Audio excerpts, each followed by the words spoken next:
Attention. Have you ever underestimated someone so profoundly that your entire world came crashing down? Prepare yourself for the story of Garrett Vance, a man who believed he had it all: power, wealth, and a decorative wife. What he didn't know was that the woman sitting across from him every morning, the one he so casually dismissed, was about to unleash a storm that would sweep away his life. This isn't just a tale of revenge. It's a symphony of poetic justice that will leave you breathless. Garrett Thorne adjusted his $1,000 tie, a predator assessing his domain. The polished mahogany of the boardroom table reflected his confident smirk.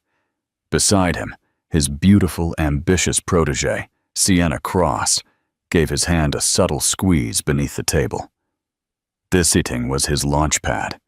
He was about to present his 5-year growth strategy to the mysterious new CEO of their parent company, Apex Strategies. A promotion to senior vice president was practically in his pocket. He just had to impress a corporate titan he'd never met. He leaned toward his rival, Rami Saeed, whispering with a smug chuckle, "I wish my wife could see this. She thinks my biggest decision of the day is what to cater for a luncheon." Little did he know, the most important decision of his day had already been made by the very woman he so casually scorned. The boardroom doors were about to open, and his entire world was about to burn to the ground. The golden cage. The morning ritual. The pale, indifferent morning sun filtered through the picture windows of the Manhattan penthouse. Garrett Vance called home.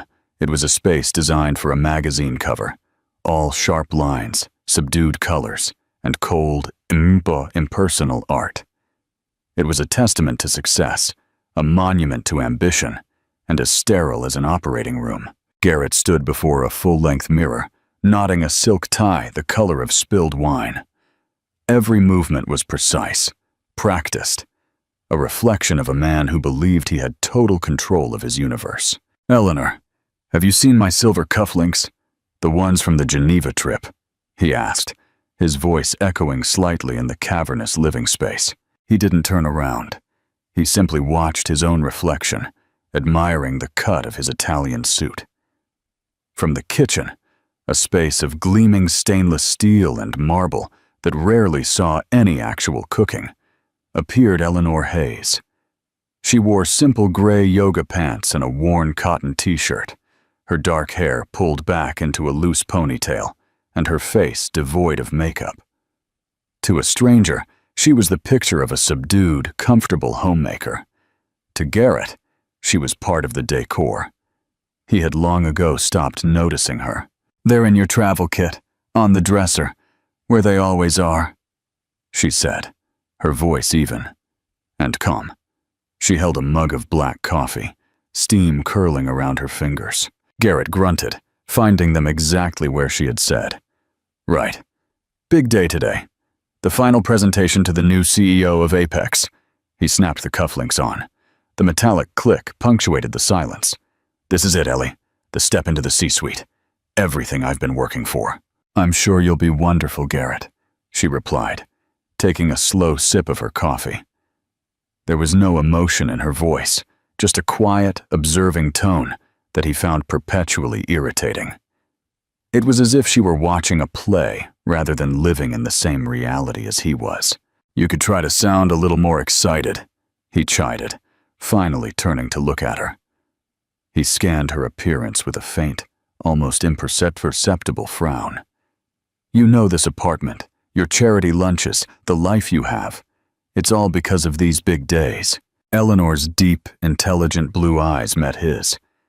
There was a flicker of something in them, neither anger nor sadness, but something far more complex.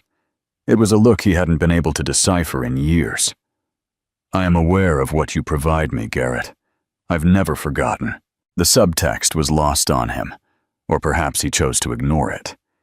He only saw the modest woman before him, the one who had abandoned her own promising career in software engineering 15 years ago when he'd received his first big promotion. It was his narrative, the one he had polished and perfected. Over time, he had ascended, and she had acquiesced.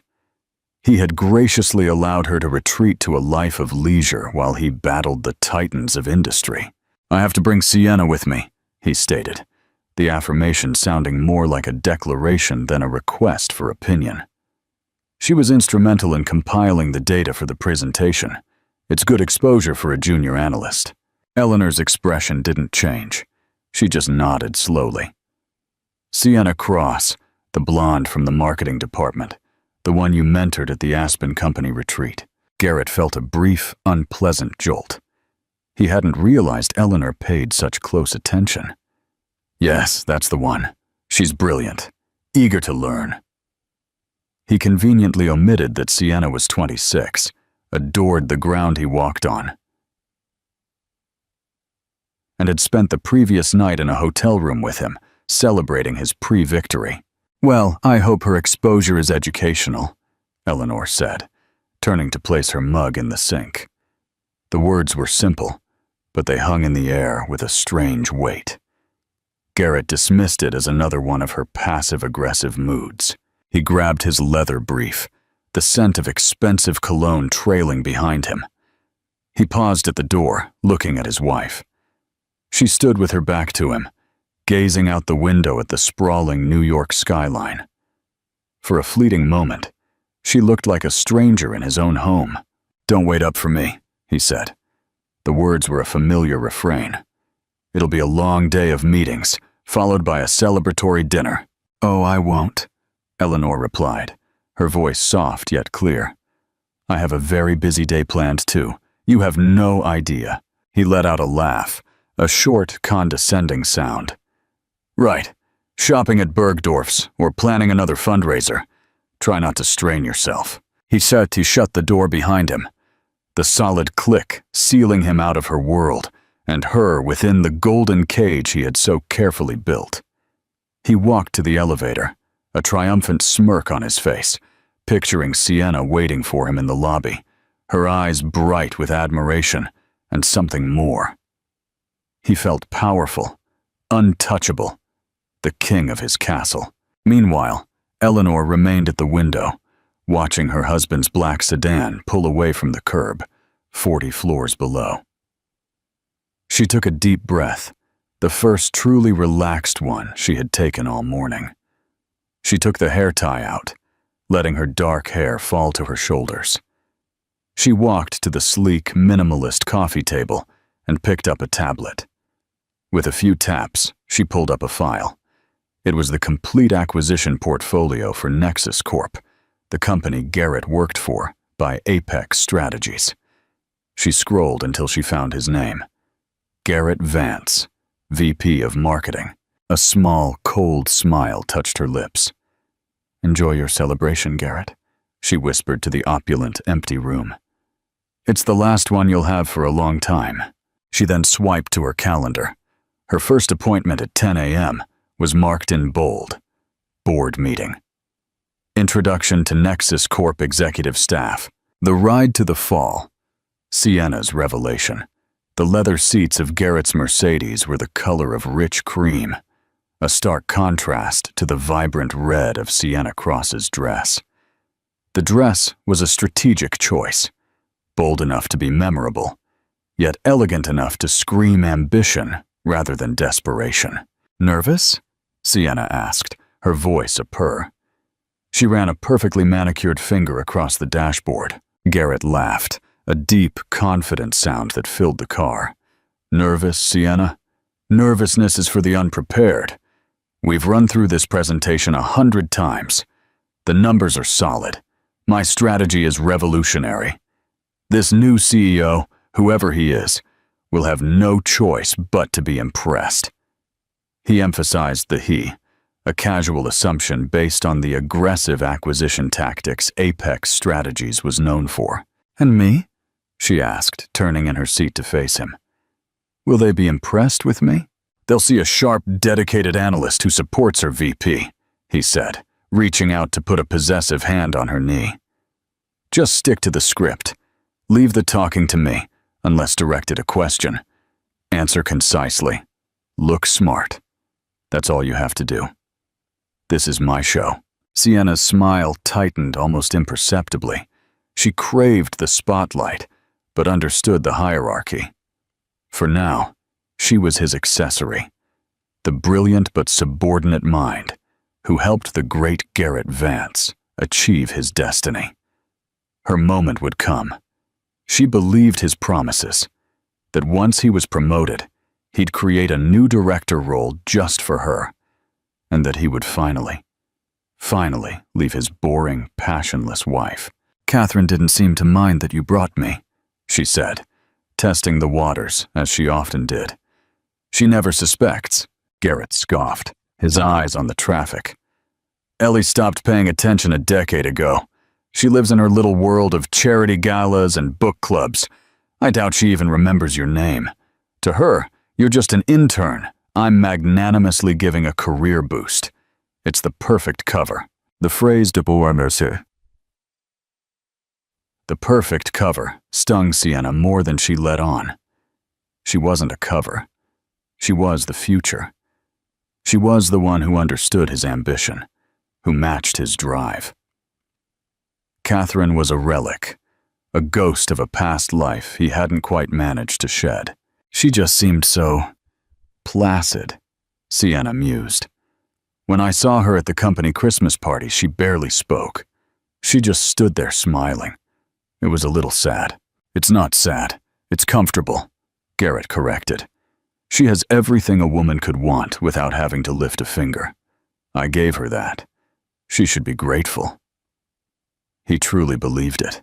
His guilt over the affair was a tiny, shriveled thing, easily overshadowed by his sense of magnanimity. In his mind, he was providing for 2 women. He was a modern patriarch. They soon left the congested city streets, turning onto the private access road that led to the Apex Strategies corporate tower. The building was a spear of smoked glass and obsidian steel piercing the New York sky. It was a statement of pure, blatant power, dwarfing the more modest headquarters of Nexus Corp. When Garrett pulled into the reserved underground parking spot, a valet rushed to open their doors.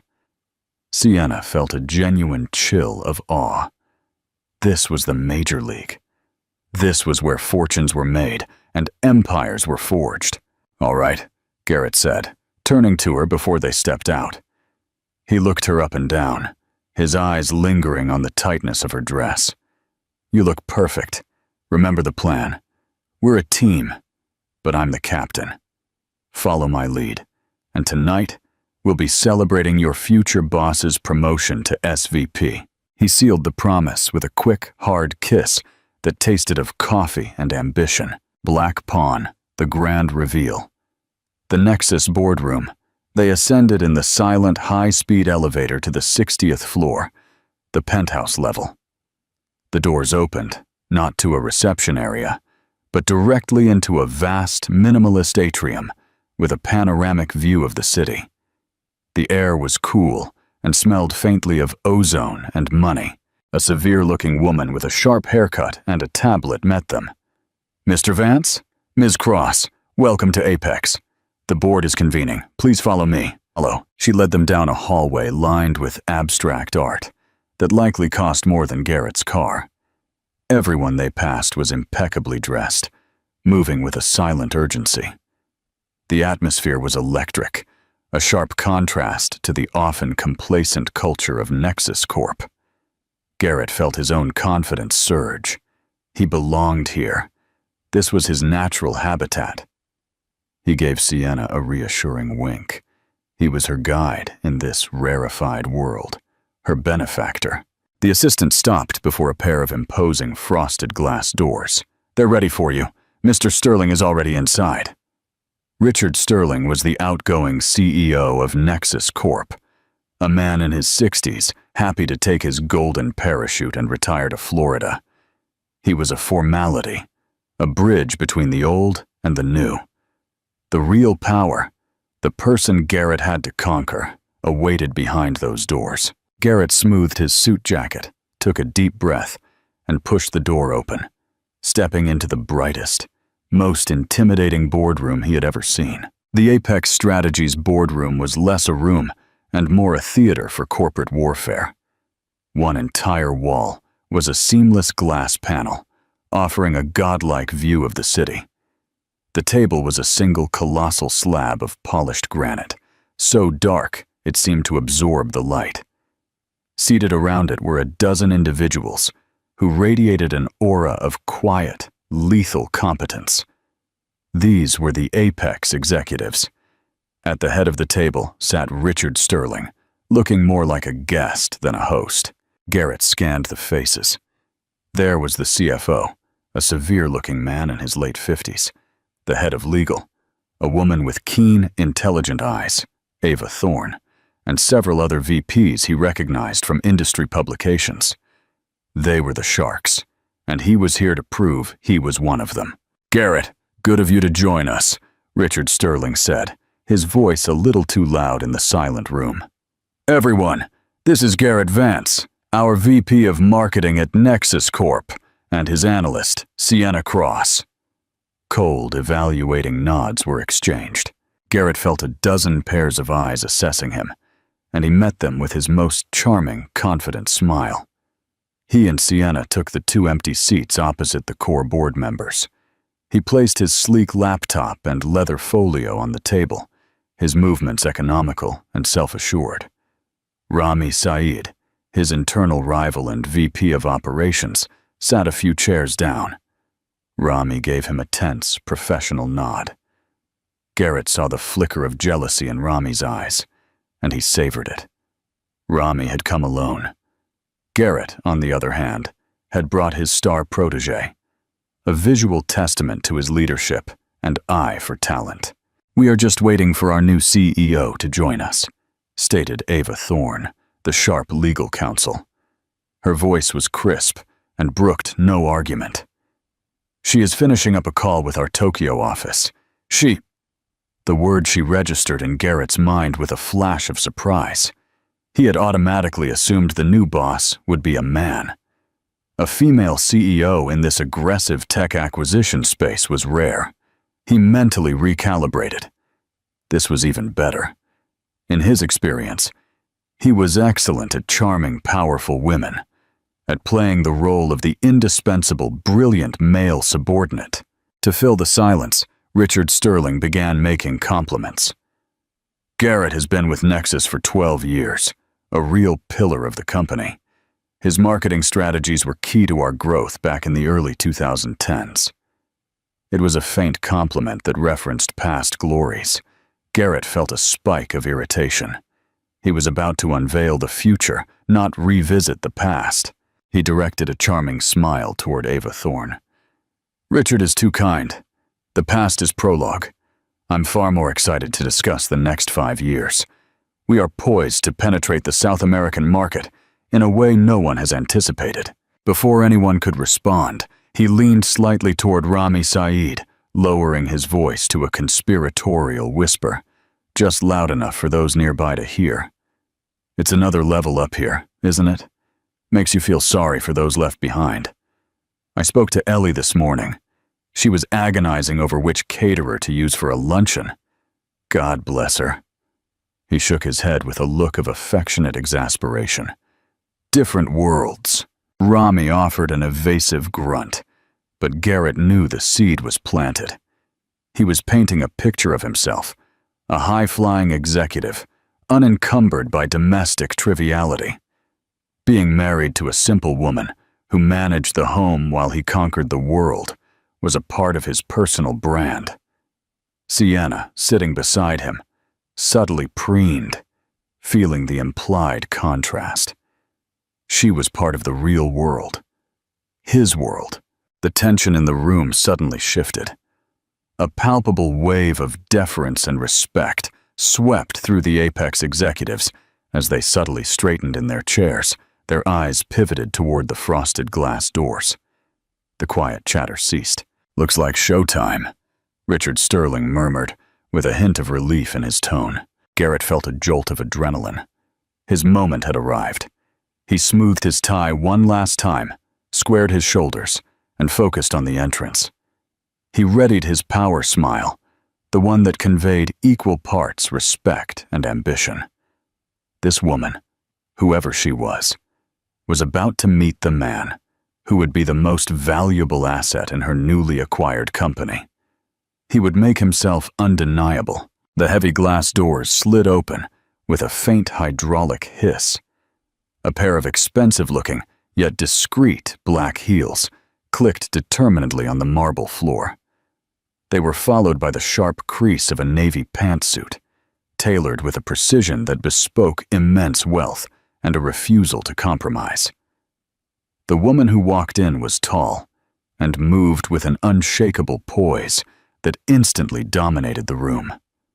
Her dark hair, which Garrett had last seen in a messy ponytail, was swept back into a sleek, neat bun at the nape of her neck. Her face, bare of makeup this morning, was now skillfully and minimally enhanced to highlight her strong cheekbones and penetrating blue eyes. She was not smiling. Her expression was one of cold, distant authority. She walked toward the head of the table, her gaze sweeping over the gathered executives, acknowledging each with a slight, almost imperceptible nod. And then her eyes landed on him. For one horrifying, paralyzing second, Garrett Vance's world stopped spinning. The blood drained from his face, replaced by an icy terror that started in his gut and spread through his veins. His confident smile dissolved, his mouth falling slightly open. The room, the table, the people, everything blurred into a meaningless background. There was only her, the modest homemaker, the woman he thought was deciding on canapés, his wife.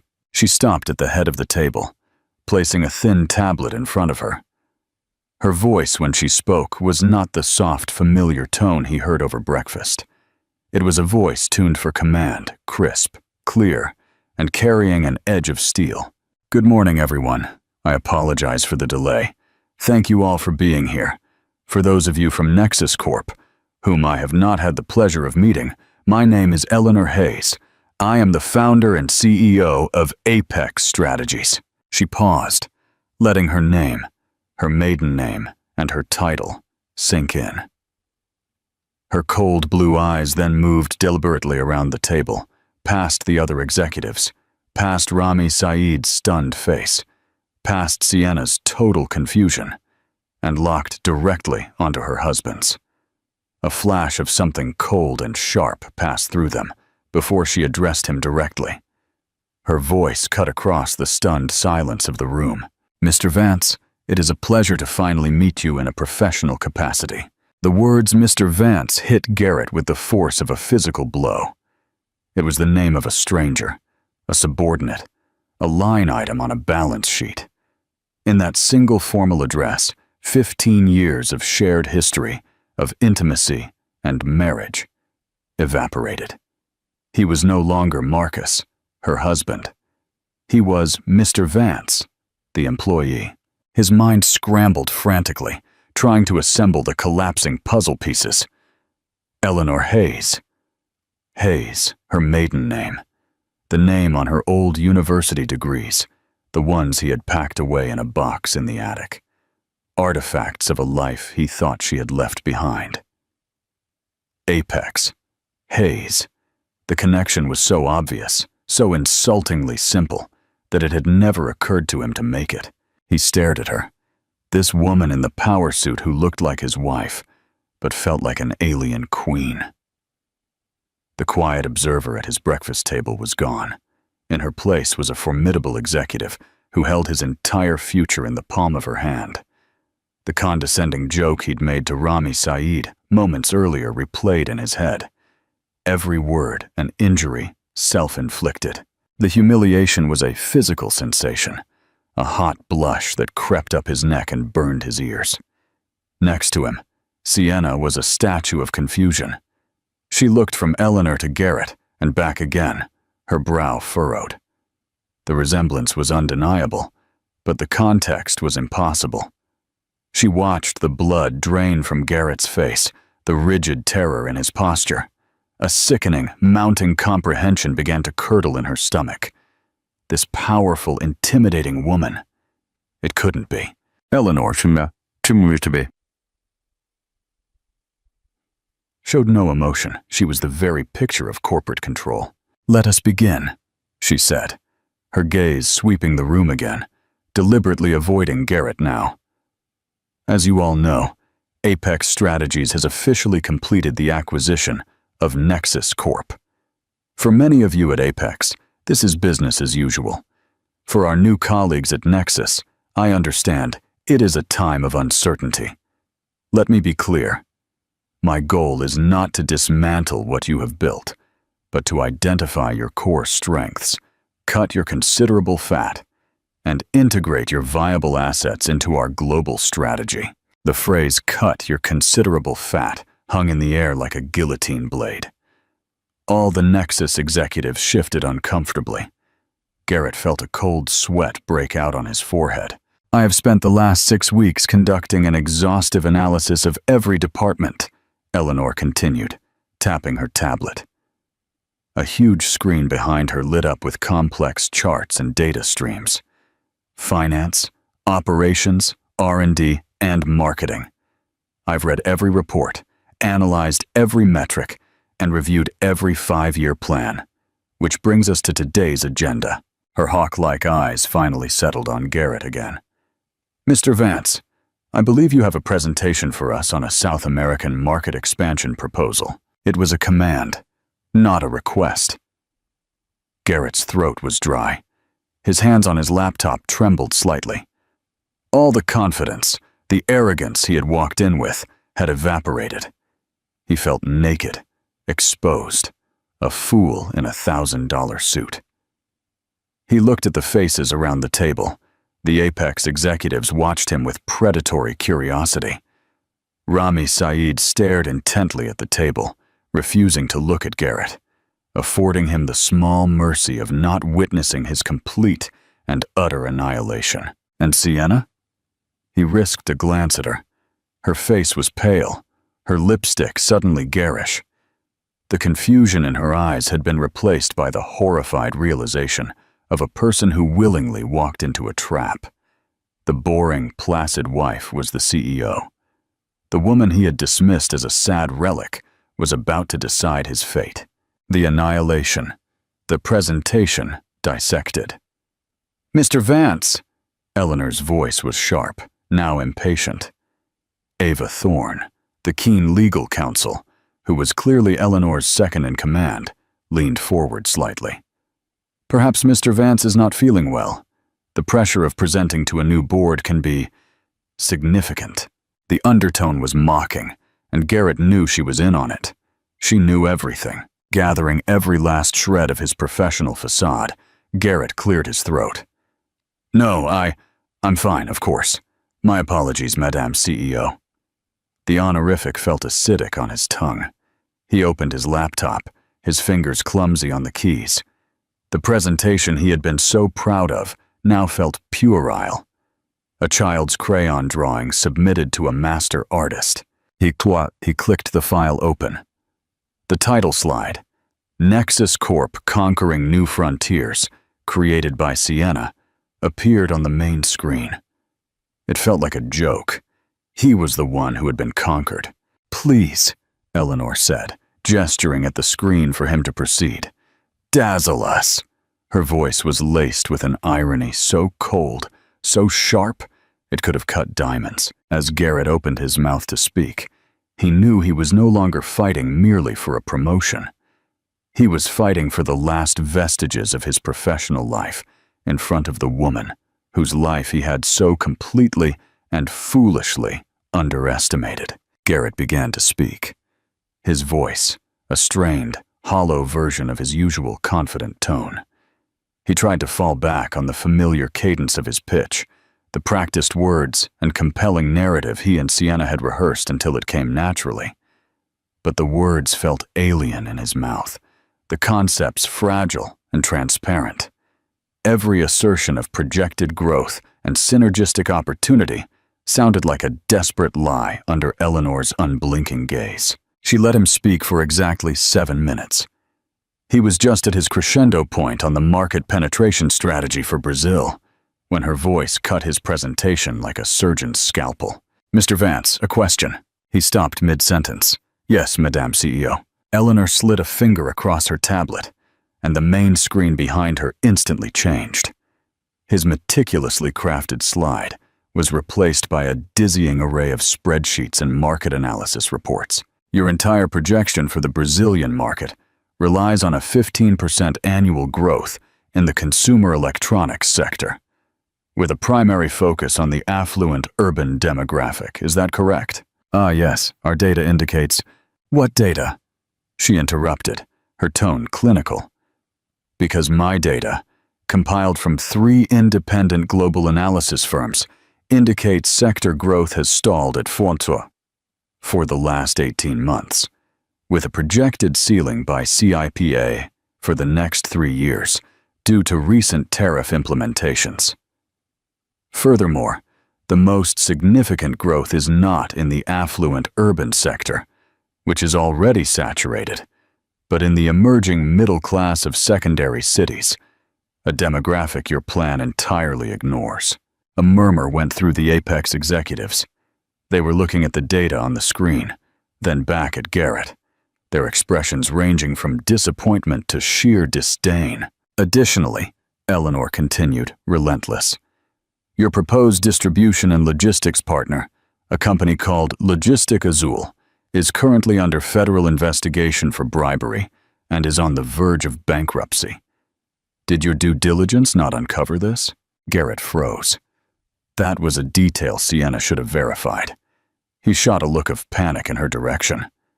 Sienna looked like she wanted the floor to swallow her whole. Her face was ashen. She was shrinking in her chair, trying to become invisible.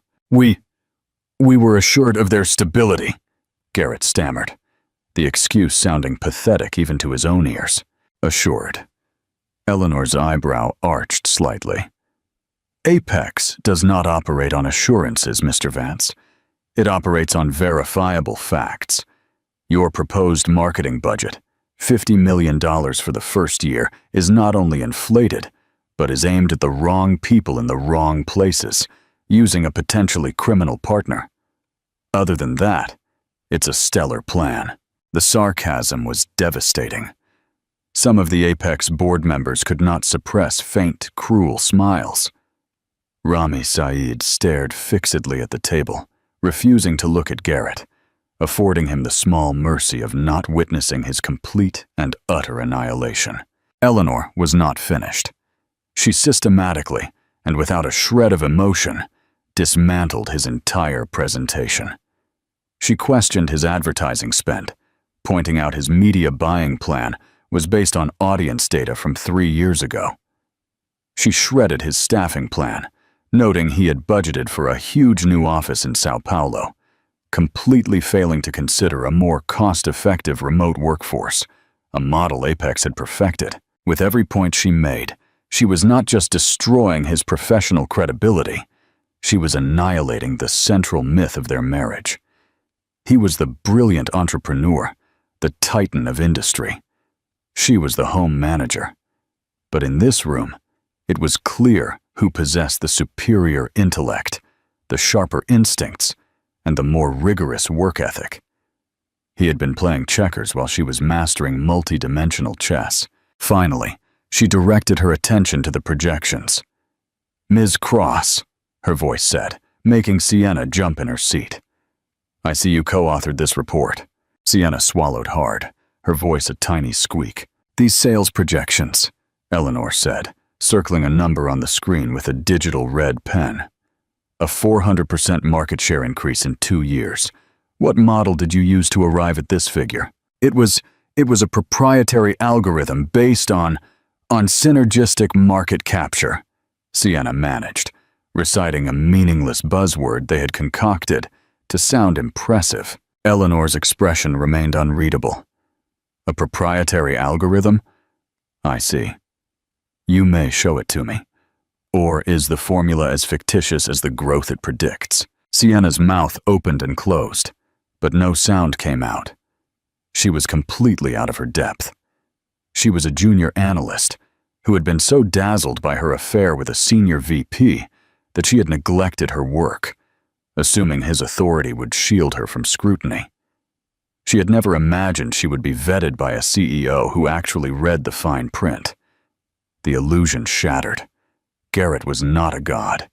He was a fraud. And she had hitched her career, her reputation, to him. The promises of a directorship and a future together now seemed a cruel joke. She felt used, not for her body, but for her complicity. She had been the fool, the eager, ambitious woman who had done his half-baked homework for him. Eleanor turned her cold gaze back to Garrett. Your strategy, Mr. Vance, is not merely flawed. It is lazy. It is a work of profound arrogance built on antiquated assumptions and a shocking lack of diligence.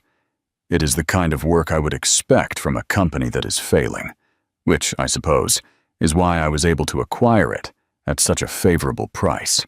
She let the final insult land, and the silence in the room was absolute.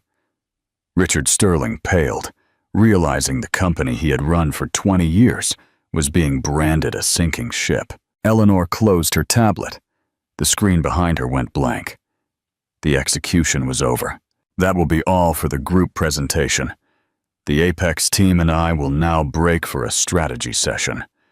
Mr. Sterling, you are welcome to join us. Mr. said, I would like you to stay as well. I have some questions about Nexus's operational efficiencies. She stood up. A clear dismissal. Mr. Vance, Ms. Cross? The words hung in the air. Excused. Dismissed like school children. All the other Nexus executives were being asked to stay, to consult, to be part of the future. But not him. Not the great VP of marketing. Dazed, Garrett closed his laptop. He couldn't bring himself to look at anyone. He could feel the weight of their judgment, their pity, their scorn. He rose on shaky legs. Sienna fumbled to gather her things. Her hands were shaking so badly she dropped her pen, which rolled under the massive table. She dared not retrieve it. She only wanted to escape. As Garrett walked toward the door, his professional life in ruins, Eleanor's voice stopped him one last time. It was softer now, but no less commanding. Actually, Mr. Vance, a word. In my office. Office now. Sienna fled the room without looking back. The heavy glass doors shut behind her, leaving Garrett alone with his wife, his new boss, and the broken fragments of his once perfect life. The correction. The ultimate closure. Eleanor's private office was adjacent to the boardroom. It was even more stunning. A corner suite with 2 walls of glass that made you feel as if you were floating over the city. The decor was minimal and tasteful. A large oak desk, a few pieces of modern art, carefully chosen, and shelves lined not with awards, but with books on economics, philosophy, and engineering. It was the office of a thinker, a builder. Garrett walked in like a condemned man, his footsteps silent on the plush gray carpet. Eleanor walked past him to stand in front of the window, her back to him, looking out at the city. The power dynamic was absolute. She did not offer him a seat. The silence stretched for one long, agonizing minute. Garrett's mind raced, searching for a strategy, an angle, a way to salvage this nightmare. Should he apologize? Plead? Feign ignorance? Rage?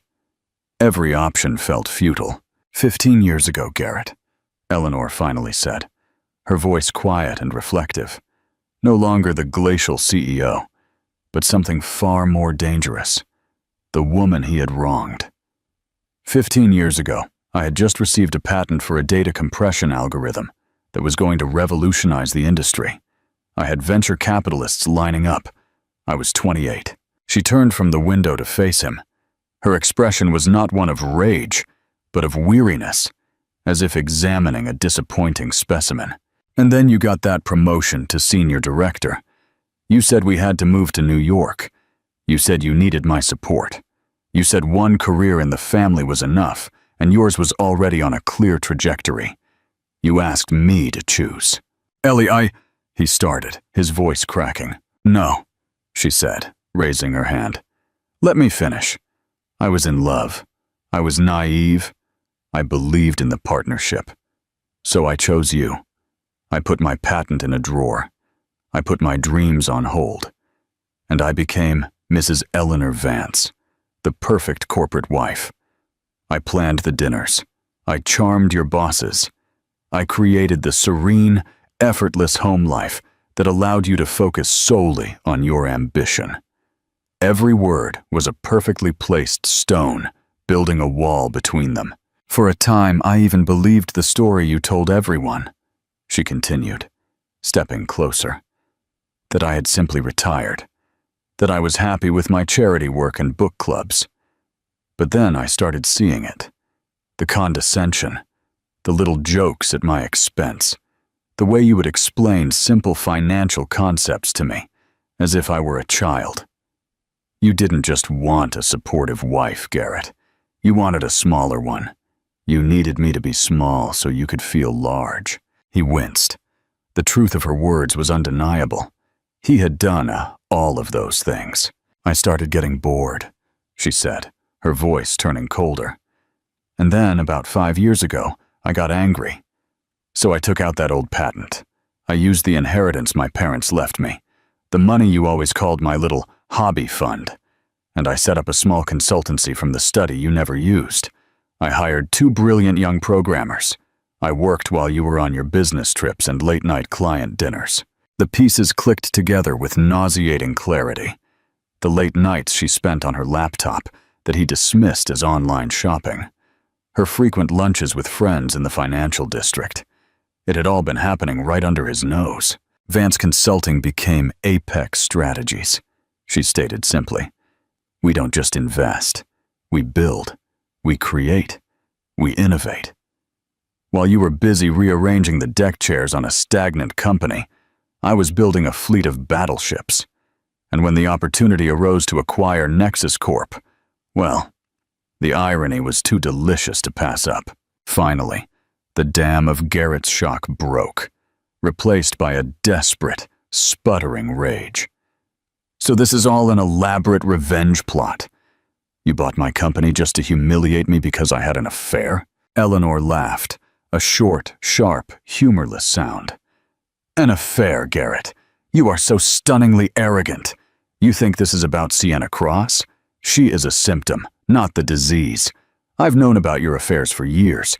Tiffany, the paralegal 2 years ago, the one from HR before that. You are as predictable as you are pathetic. Your infidelity was only the confirmation of what I already knew. Our marriage was an empty shell, a business arrangement where I was the silent, unpaid partner. She walked to her desk and picked up a thick manila envelope, holding it out to him. This isn't about revenge, Garrett. This is about a course correction. My course correction.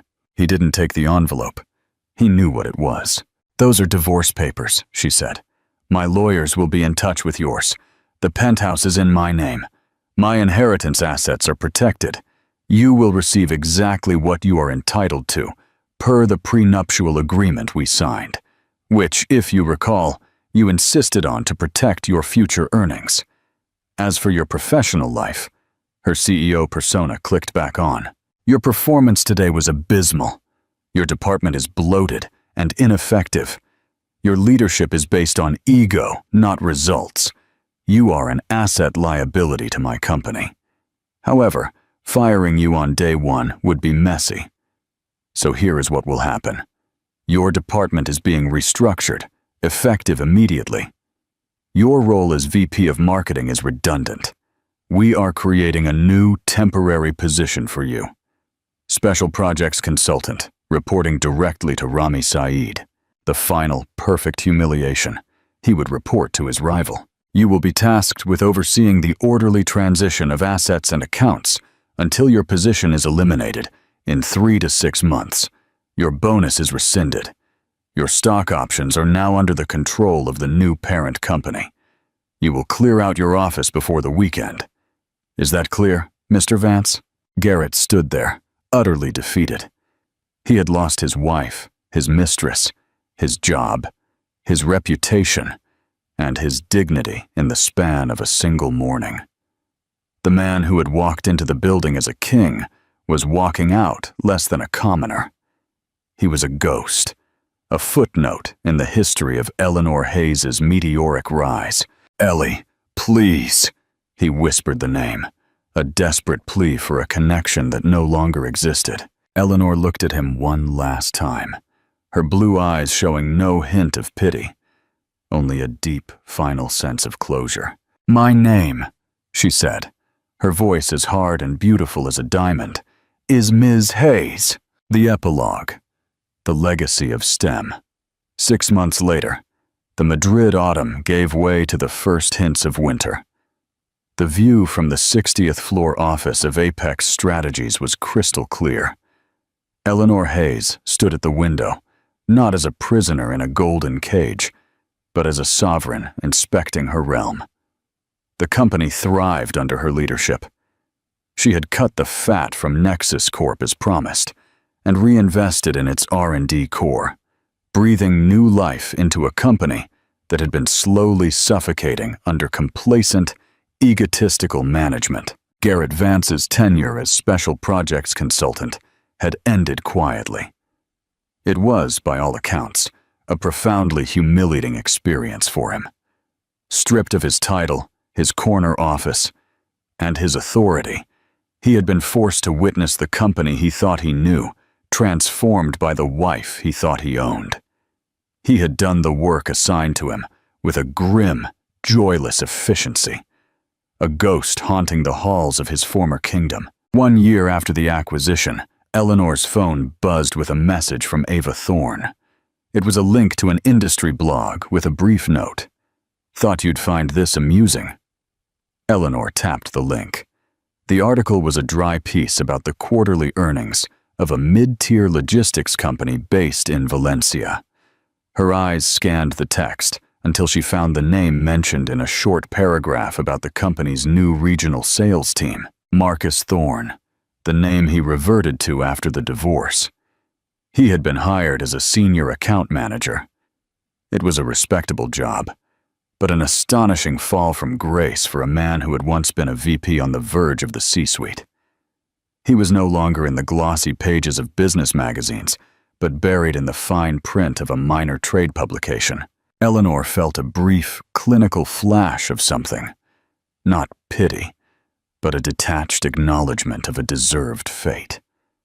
It was an echo of a life that no longer felt like hers, a ghost story whose power to frighten had long vanished. She closed the article and turned her attention to the documents on her desk. They were the first annual reports for her STEM mentorship program. Applications had tripled. 3 of her first mentees had just received full scholarships to MIT. This was her true legacy. It was not in the destruction of one man's ego, but in the building of futures for countless brilliant young women. She was building an empire not just of profit, but of potential. The snow continued to fall, burying the old world and promising a new one. Eleanor Hayes picked up her pen, a faint smile on her lips, and returned to work, the echo of Garrett Vance's name already forgotten. 3 years after Garrett Vance's departure, Eleanor Hayes was not merely a CEO, but a global authority. Apex Strategies was successfully acquiring competitors, not through hostile takeovers, but because companies sought to be integrated into its highly efficient, data-driven framework. The firm's reputation for ethical, yet ruthless optimization made it the industry leader. Eleanor was in her New York office, preparing for a major merger announcement, when her assistant buzzed in. "Ms. Hayes, there's a highly unusual email. It's from a regional consulting firm in North Carolina. They've submitted a proposal for a major market data synergy project. You told me to vet all major new pitches personally, and this one stands out." "How so?" Eleanor asked, scrolling through an unrelated financial document.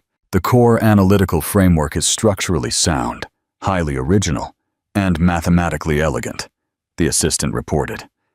It is frankly the best synthesis of emerging data we've seen this year, but the name of the lead consultant is Sienna Cross. Eleanor paused, her finger resting on the screen. Sienna Cross, the ambitious, dazzling junior analyst who had been Garrett's accomplice and had fled Nexus Corp the morning of the collapse. Eleanor had not destroyed Sienna's career, allowing her to find work in a smaller market, a deliberate act of choosing correction over annihilation. "Bring up her firm's profile," Eleanor commanded. The profile appeared. Sienna's firm was small, independent, and clearly successful. The arrogance had been replaced by a quiet professionalism in her corporate headshot. "She has done good work," Eleanor observed quietly. "The analysis is stellar. It's precisely the kind of diligence Garrett lacked." The team flagged her history with Mr. Vance and the Nexus debacle, the assistant noted carefully. "They want to know if we should redline the proposal for ethical concerns." Eleanor leaned back in her chair, a slight smile touching her lips. This was the true test of her philosophy. Her anger at Garrett had been extinguished. He had paid the price of irrelevance. But Sienna was still a liability, a living connection to the old wounds. "No," Eleanor decided. "Send the proposal to Rami Saeed. Tell him to vet the numbers and the legal framework, but to ignore the historical, ethical concerns. I want a full breakdown of the project's viability." 2 hours later, Rami Saeed, the new COO, entered her office, holding the proposal. "The numbers are flawless, Eleanor. It's brilliant work. It will save us 15% on Q4 forecasting." And the lead consultant, Rami, who had seen Garrett's humiliation firsthand, hesitated. "The name is uncomfortable, but if you're asking if she's capable of performing at an apex level, yes, she is. Then we will proceed," Eleanor confirmed. "But there will be one condition. We will absorb her firm's proposal and team, integrating them under a 2-year contract. Sienna Cross will report directly to you, Rami. You will mentor her. Her past association with the Nexus failures must be permanently overridden by her demonstrable competence at Apex." Rami nodded, understanding the subtle brilliance of the command. Eleanor wasn't rewarding Sienna, nor was she punishing her. She was validating the work while imposing a rigorous structure, a way to guarantee that Sienna's ambition would be channeled purely into results, with no room for personal politics. Eleanor Hayes had moved so far past petty revenge that she could now extract value from the very people who had once helped tear down her life. She saw Sienna not as a rival or a threat, but as a repurposed asset, a talented mind who had paid her dues and was now worthy of investment. Her final victory wasn't just building Apex strategies. It was using that empire to build a future where competence, not comfort or cruelty. Ultimate currency. Years turned into a decade. Eleanor Hayes was no longer just the CEO of Apex. She was a recognized leader whose ideas on data-driven ethics were reshaping global business practices. She sat in her office, high above London, gazing at the intricate network of lights below, the city's arteries and veins. She had built her empire using a singular, brutal truth. Unleveraged potential is the highest form of negligence. She thought of Garrett, somewhere in Valencia, a low-level manager whose life was now a footnote. She thought of Sienna, now a respected leader within Apex, who had paid the price of ambition but gained competency. She had turned the venom of their arrogance into fuel, and the wreckage of her marriage into the foundation of a global power. Her greatest achievement was not the billions in assets, but the system she had created. A system that could recognize and cultivate value in the unlikeliest of places, in a discarded patent, in an inheritance dismissed as a hobby fund, and even in a talented but misguided former rival. The ultimate irony, she realized, was that Garrett's insult, "You're comfortable, Eleanor," had been correct. He had mistaken her comfort for complacency. He had mistaken her patience for smallness. But true comfort, she had learned, was the absence of reliance on someone else's fragile ego. It was the serene certainty that no external force could ever define or diminish her. Eleanor lifted her hand, looking at the familiar lines on her palm. The scars of the past were invisible. She had been freed by one man's arrogance and crowned by her own intellectual rigor. She was not just the CEO of Apex Strategies. She was the architect of the era of Equitas, a time where value, once underestimated, was destined to prevail. And in the silence of her high-rise office, Eleanor smiled. The story was over. Her legacy had begun. He had everything, yet nothing that made life worth waking up to. When billionaire CEO Lennox Vale collapsed alone in his marble bathroom, it wasn't the board members or brokers who saved him. It was the maid who folded his shirts, the woman he never thought twice about. Until that day. Have you ever loved someone who didn't even know you existed, until their life depended on you? She was invisible, until she breathed life back into his chest. But what began as CPR on a cold bathroom floor evolved into the kind of love that few ever witness, and even fewer survive to tell. What if the one who saved you gave you more than your life back? What if she gave you a future, a home, and then quadruplets? Before we unfold this extraordinary love story, I want to thank each one of you, my beautiful Love and Twilight's family. If this story touches your heart like it did mine, please like, share, comment below, and subscribe for more heart-healing tales. Now let's begin. At 42, Lennox Vale stood at the very summit of success, yet felt as if he were drowning in silence. From the top floor of Volitech's glass tower, he stared at the city below. The skyline sparkled like a polished jewel, one he had shaped with ambition, sleepless nights, and sacrifice. Yet this morning, none of it stirred pride within him, only emptiness. His penthouse office was a marvel of design, chrome, stone, and minimalism, but it was as sterile as the life he'd curated. He had wealth, power, and influence, but no one to share coffee with. No one who asked how he slept. No voice waiting for him when he returned home. Behind him, an assistant's voice echoed through the intercom. "Sir, your Singapore partners are ready for the 9 a.m. call." He didn't answer. Instead, he loosened his tie and walked toward the restroom, his heartbeat thunderous. A strange tightness was building in his chest. Perhaps indigestion. Maybe stress. But this wasn't normal. The moment he reached the bathroom, the world lurched. A piercing bolt shot across his chest. Lennox staggered forward, gripping the counter.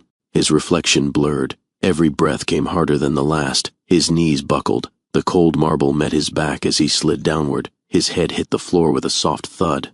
Silence. Then, the sound of footsteps. Keys clattered. A gasp sliced through the quiet. "Mr. Vale." It was Marisol, the woman who quietly arrived each day with groceries. The one who never spoke unless spoken to. The one who knew every corner of his apartment, every drawer, every scent of his cologne. Now she was on her knees beside him, pressing 2 fingers to his neck. "No pulse," she whispered, more to herself than anyone else.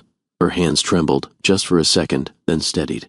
She called out for help, her voice loud and sharp. Then she dropped the phone and began compressions.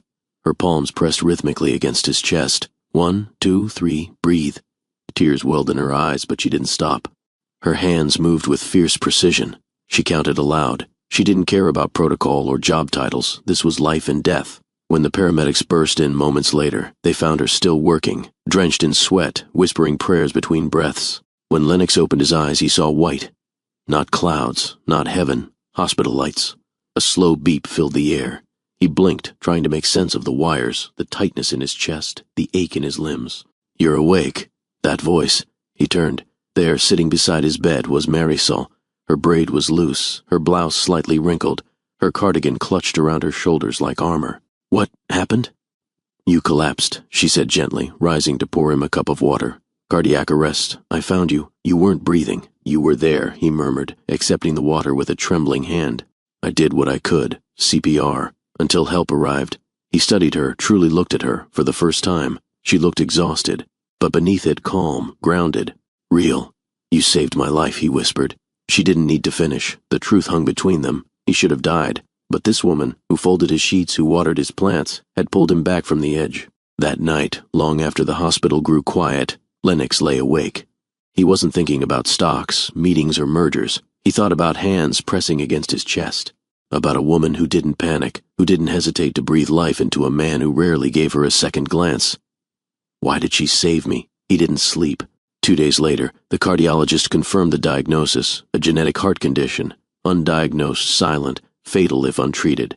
He'd need to adjust his life, medication, diet, and most of all, stress management, which for a CEO was another way of saying stop being who you are. He was discharged into the care of a private nurse, but it was Marisol who welcomed him home. She didn't ask questions, she didn't offer pity. She simply made soup and opened the windows to let in light. His penthouse, once cold and architectural, now felt foreign. It wasn't a home, it was a shrine to ambition. Lennox sat on the edge of his bed that evening, the skyline stretching beyond the windows. He looked at his phone, 37 missed calls, half a dozen unread contracts, and a dozen emails flagged urgent. He put the phone down. Instead, he wandered into the kitchen. Marisol was humming, a soft, unfamiliar melody. She turned, startled to see him. "Sorry, I didn't hear you." "That song," he said. "What is it?" She smiled. "A lullaby. My grandmother used to sing it when I was little." Lennox leaned against the wall, watching her stir a pot on the stove. There was something deeply human in her presence, a calmness he hadn't known he needed. "I've never heard it before. It's old," she replied. "From my village in Veracruz." He hesitated. "Would you sit with me?" She blinked. "Of course." He pulled out a chair at the small breakfast table. When she brought him a bowl, he waited until she sat too. They ate in silence at first. Then, slowly, she told him about her family. 2 younger siblings she helped raise after her parents passed. How she'd once dreamed of becoming a therapist. How life had redirected her path. And he told her things he'd never told anyone. About his father, cold, transactional. About the company, how it consumed everything. About the loneliness no amount of power could fill. When she laughed, he felt the sound warm something deep inside him. When she listened, he felt heard for the first time. He looked at her, and for once, he didn't see Steph. He saw her. Marisol Lennox woke the next morning to the smell of cinnamon and honey. For a moment, he thought he was dreaming. Then he heard the clinking of plates, the faint scrape of a chair being moved in the kitchen. He sat up slowly, the pressure in his chest now dulled into an ache, a reminder of how close he'd come to the edge. As he stepped out of the bedroom, he found Marisol at the kitchen counter, quietly pouring tea into a handmade ceramic cup. Her hair was still damp from an early shower, pulled back loosely. She wore a soft knit sweater and gray slacks, neat, practical, and serene. "You're up early," she said without turning. "I smelled something sweet." She looked over her shoulder. "It's pan dulce, my grandmother's recipe." He watched her set out 2 plates, each with a warm golden bun dusted lightly with sugar. She added a small bowl of sliced fruit and a dish of honey. "Sit," she said softly. "You need to eat." He sat across from her, watching her as she sliced a strawberry with graceful ease. "You didn't have to do all this." Marisol shrugged. "Old habits. My mother always said care starts in the kitchen." They ate in silence again, but this time it wasn't uncomfortable. It was peaceful, unforced. As he chewed, Lennox realized he couldn't remember the last time someone made breakfast for him, simply because they cared. Not for a meeting, not for a pitch, not as a power play, but as a quiet act of kindness. "I never noticed you humming before," he said after a while. "I usually don't when people are home." He took a sip of tea. "How long have you worked here?" 3 years. His brow furrowed. "That long?" She gave a small, amused smile. "Yes, Mr. Vale." He winced. "Lennox." Marisol hesitated, then nodded. "Lennox." There it was again. That shift. Something invisible but undeniable. Later that day, a nurse from the agency arrived to check his vitals and go over post-discharge protocols. Marisol stood quietly in the hallway, giving them space. Yet whenever he turned his head, she was there, a shadow of reassurance, a steady presence. When the nurse left, Lennox asked her, "Why didn't you leave when I was in the hospital? Most people would have taken the time off." She looked down at the rug beneath her feet. "You needed someone to come home to." Those words lingered in the air, not because they were grand or dramatic, but because they were true. That evening, he found himself standing outside her guest room, hesitating. "Marisol?" he called softly. The door opened a crack. "Yes?"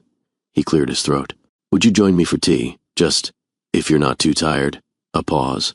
Then the door opened wider. "I'd like that." They sat in the living room, the city lights twinkling beyond the windows. She curled her legs beneath her on the sofa, holding her mug with both hands. "Do you ever miss it?" he asked. "Your hometown?" "Every day," she said. "But missing it reminds me of why I left, so my siblings could finish school, so they could have chances I didn't." He nodded, eyes fixed on the skyline. "You're the strongest person I've met." She laughed softly. "You don't know me well enough to say that. I know enough." She looked at him, something soft flickering in her eyes. "Most people only see what I do," she said. "Not who I am. Not anymore," he replied. "I see you, Marisol." The words landed like a pebble in still water, rippling, sinking, reshaping everything around them. The next morning, Lennox rose with a strange lightness in his chest.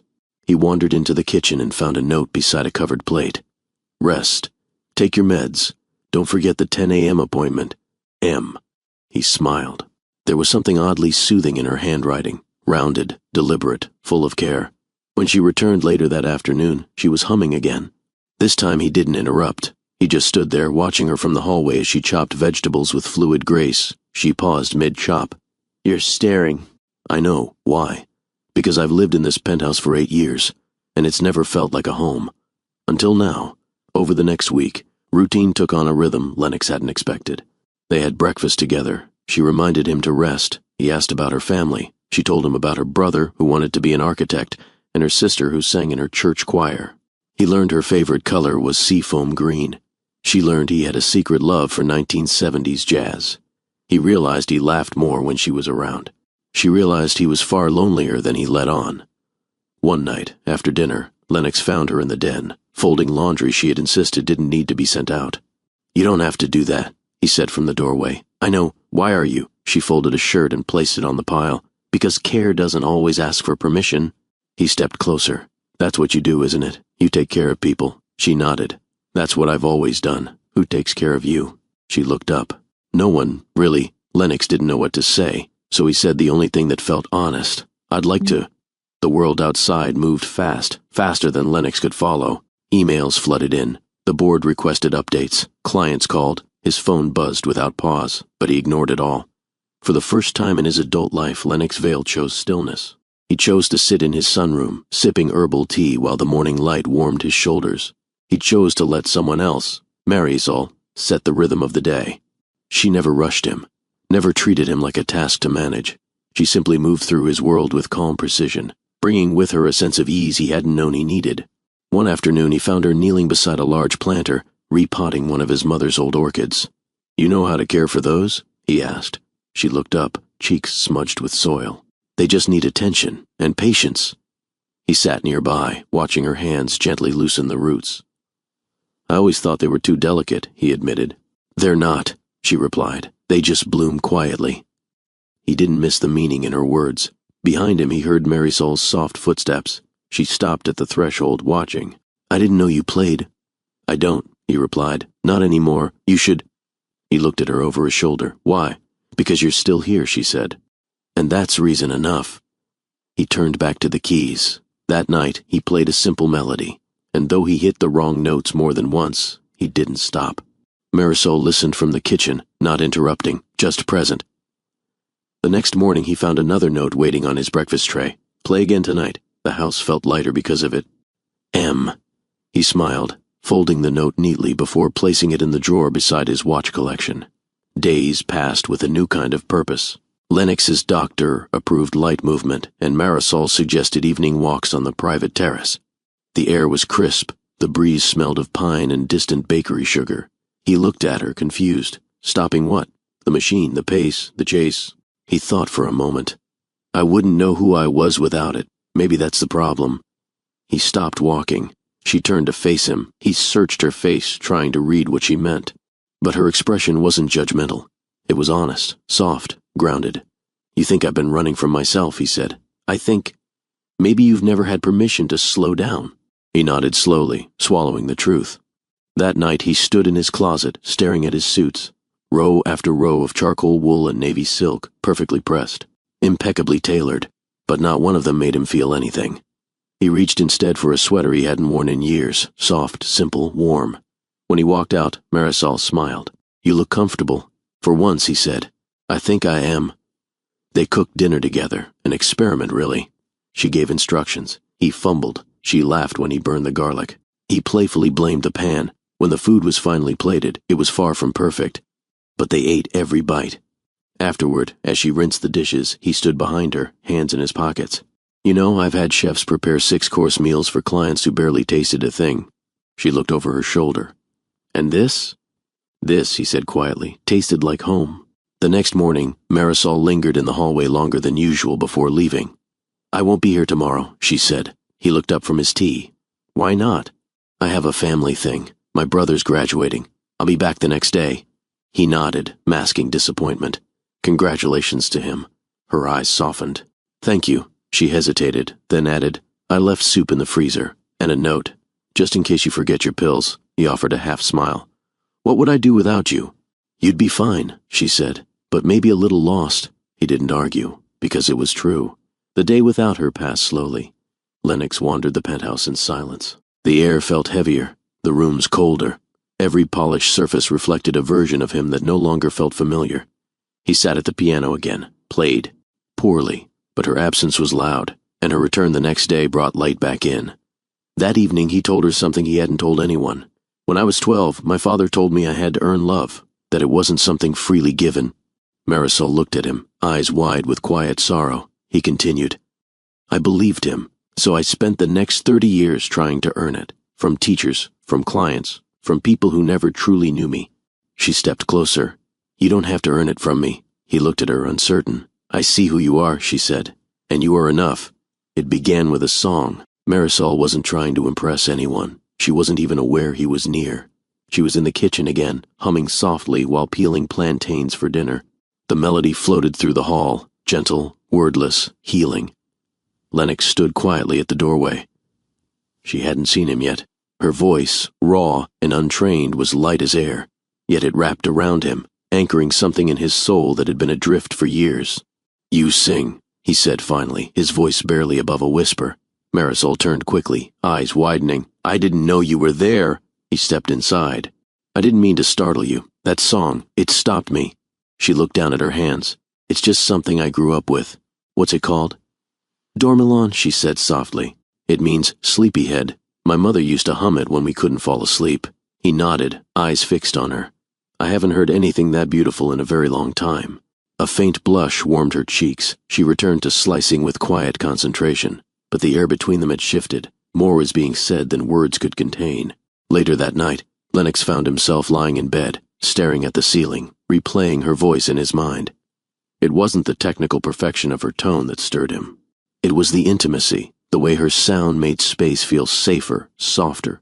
For years, silence had been his companion, cold, necessary, professional. Now it felt empty. He wanted more of her voice, more of her stories, her glances, her laughter when he mistook cumin for cinnamon. The next day they found themselves in the study, Marisol organizing bookshelves, Lennox browsing. I didn't know you liked poetry, she said, holding up a well-worn collection by Pablo Neruda. He shrugged. Only when no one's watching, she smiled. It's one of my favorites. He hesitated. Would you read me something? She blinked. Now. Now. Marisol opened the book and turned to a marked page. Her voice again was untrained, but her cadence was rich with meaning. I want to do with you what spring does with the cherry trees. She stopped. Lennox met her gaze, his eyes unreadable. Why that one? She closed the book. Because it reminds me that love doesn't always come loudly. Sometimes it just blooms quietly, like spring. They didn't speak of the moment again, but it lingered, in the way she brushed past him in the hall, slowly, in the way he noticed when she wasn't near. That weekend he found her on the terrace sipping warm tea and watching the sky change colors. He joined her wordlessly. For a while, neither of them spoke. Then she said, Do you ever wonder what people see when they look at you? He turned his head toward her. Often. And what do you think they see? He paused. Control, confidence, success. He hesitated. Then, someone still learning how to be human. She smiled faintly. You're doing better than you think. They began taking short evening drives, windows down, music low, no destination in mind. One night, while parked at a quiet overlook above the city, Marisol leaned her head back, looking at the stars. I used to wish on them as a child, she murmured. I thought if I asked nicely, they'd listen. What did you wish for? She didn't answer immediately. Then to be seen, to be loved back. Lennox was quiet. Then he said, "I see you now." The next morning Marisol arrived later than usual. She apologized. Her bus had broken down. Lennox frowned. "You don't drive?" "I used to," she said, setting her things down. "But I sold my car years ago. Too expensive to maintain." He said nothing. But that afternoon, she found a card on her bedside table with a set of keys beside it. She opened it. "For every morning you showed up for me, this is just one way to help you arrive easier." She stood in the doorway of his office, card in hand. "I can't accept this." "You already have," he said gently. Her voice wavered. "Why are you doing this?" He looked up, straight into her eyes. "Because you've made me feel more alive in 2 months than I have in the last 20 years. That evening, she stayed longer than usual. They sat on the floor of the living room, a photo album spread between them. He showed her pictures of himself as a child, rare, awkward images of a boy with a stiff tie and a longing expression. "This one," he said, pointing at a birthday party picture. "I was turning 10. There were 50 guests. Not one of them stayed past the cake." Marisol's eyes welled slightly. "You looked so small. I was—" She reached out, gently tracing the edge of the photo with her thumb. "You were always trying to prove something," she said.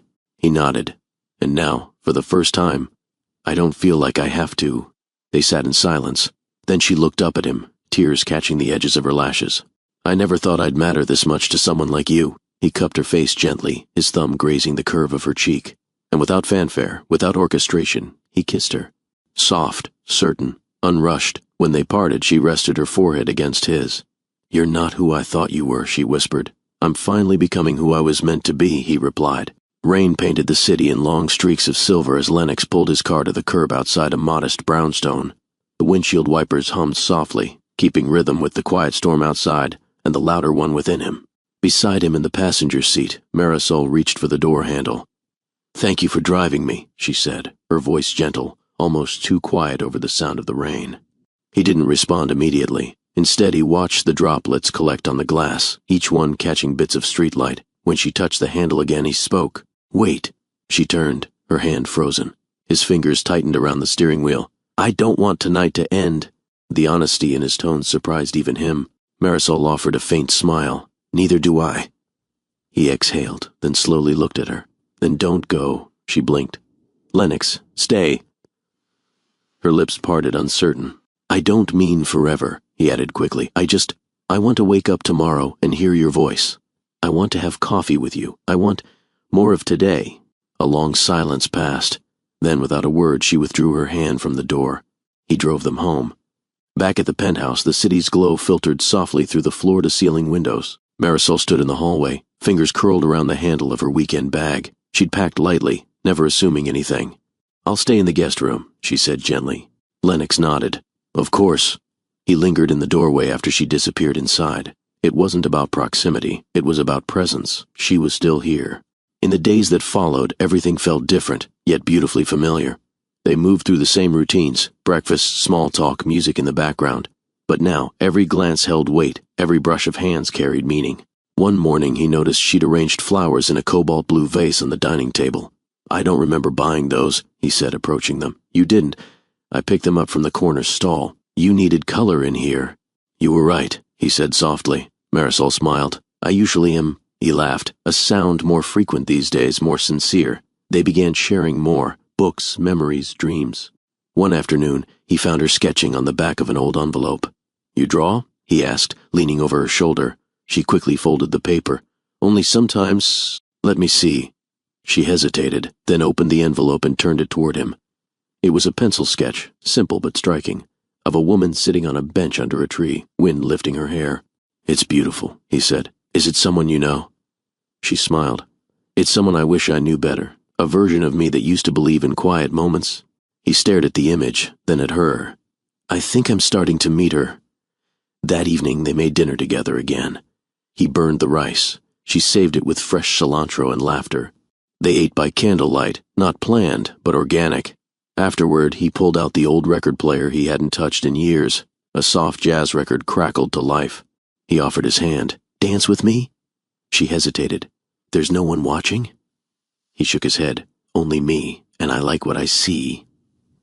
She placed her hand in his. They moved slowly across the living room floor. No rehearsed steps, no performance, just sway and breath, heartbeat and warmth. When the song ended, he didn't let go. He whispered, "I'm falling for you." Her gaze met his, steady, searching. "I know," she said softly. "I feel it too." The next morning, they sat on the balcony wrapped in a shared blanket, sipping tea. A delivery van pulled up in front of the building. Marisol tilted her head. Expecting something? Maybe. A few minutes later, a package was placed in her hands, small, neatly wrapped in ivory paper. She looked at him, puzzled. "You didn't have to open it." Inside was a journal. On the first page in his handwriting were the words, "For the stories you haven't told yet, I hope they all have happier endings." Tears sprang to her eyes. "I don't know what to say." She closed the journal gently. "I think I will." That night they lay side by side on the couch, watching a classic film. She fell asleep with her head on his shoulder. He didn't move, just listened to her breathing, his hand resting over hers. In the flickering light of the screen, Lennox knew something with complete certainty. She had become his calm, his rhythm, his home. The invitation arrived on soft cream stationery, engraved with gold trim and Lennox's name embossed at the top. It was a formal charity gala, hosted by a major investor of Valitech. Attendance wasn't optional, it was expected. For years, Lennox had shown up to these events alone, arm in arm with a signature cocktail and a rehearsed smile. But this time felt different. This time he wanted to be seen, truly seen, not with a socialite, not with someone from his world, but with someone who made his world feel real. He wanted Marisol by his side. When he handed her the invitation over breakfast, her first reaction was silence. Then she looked up slowly. "You want me to come with you?" "Yes, as your—" He didn't flinch. "As someone who matters." She looked down at her teacup, fingers gently circling the rim. "Lennox, I don't have anything to wear to something like this." He reached into his jacket and pulled out a simple card. "This is for you. No pressure. Just find something you feel beautiful in." Her brows lifted. "I don't need you to dress me." "I know," he said softly. "You already have everything you need. I just want to see you shine." The night of the event arrived. Lennox stood by the window, buttoning his cufflinks, trying to focus. But the moment he heard her heels in the hallway, everything else blurred. She stepped into the room wearing a soft blue gown that floated around her like mist. Her hair was swept to one side, revealing a delicate line of her collarbone. Simple earrings. No makeup but a natural glow that stopped time. He stared. You look—" Words caught in his throat. She smiled nervously. "Is it too much?" "It's perfect," he said, breathless. "You're perfect." At the gala, all eyes turned when they entered, but he didn't care. Marisol walked beside him, calm and graceful, nodding politely at unfamiliar faces. She didn't pretend to be someone else. She didn't force small talk. She was simply herself, and that made her unforgettable. A few whispered, a few stared. But Lennox kept his hand at the small of her back, steady and sure. At one point during the evening, an investor leaned in and asked, "New consultant?" "No," Lennox replied without missing a beat. "She's someone far more important." The man raised a brow.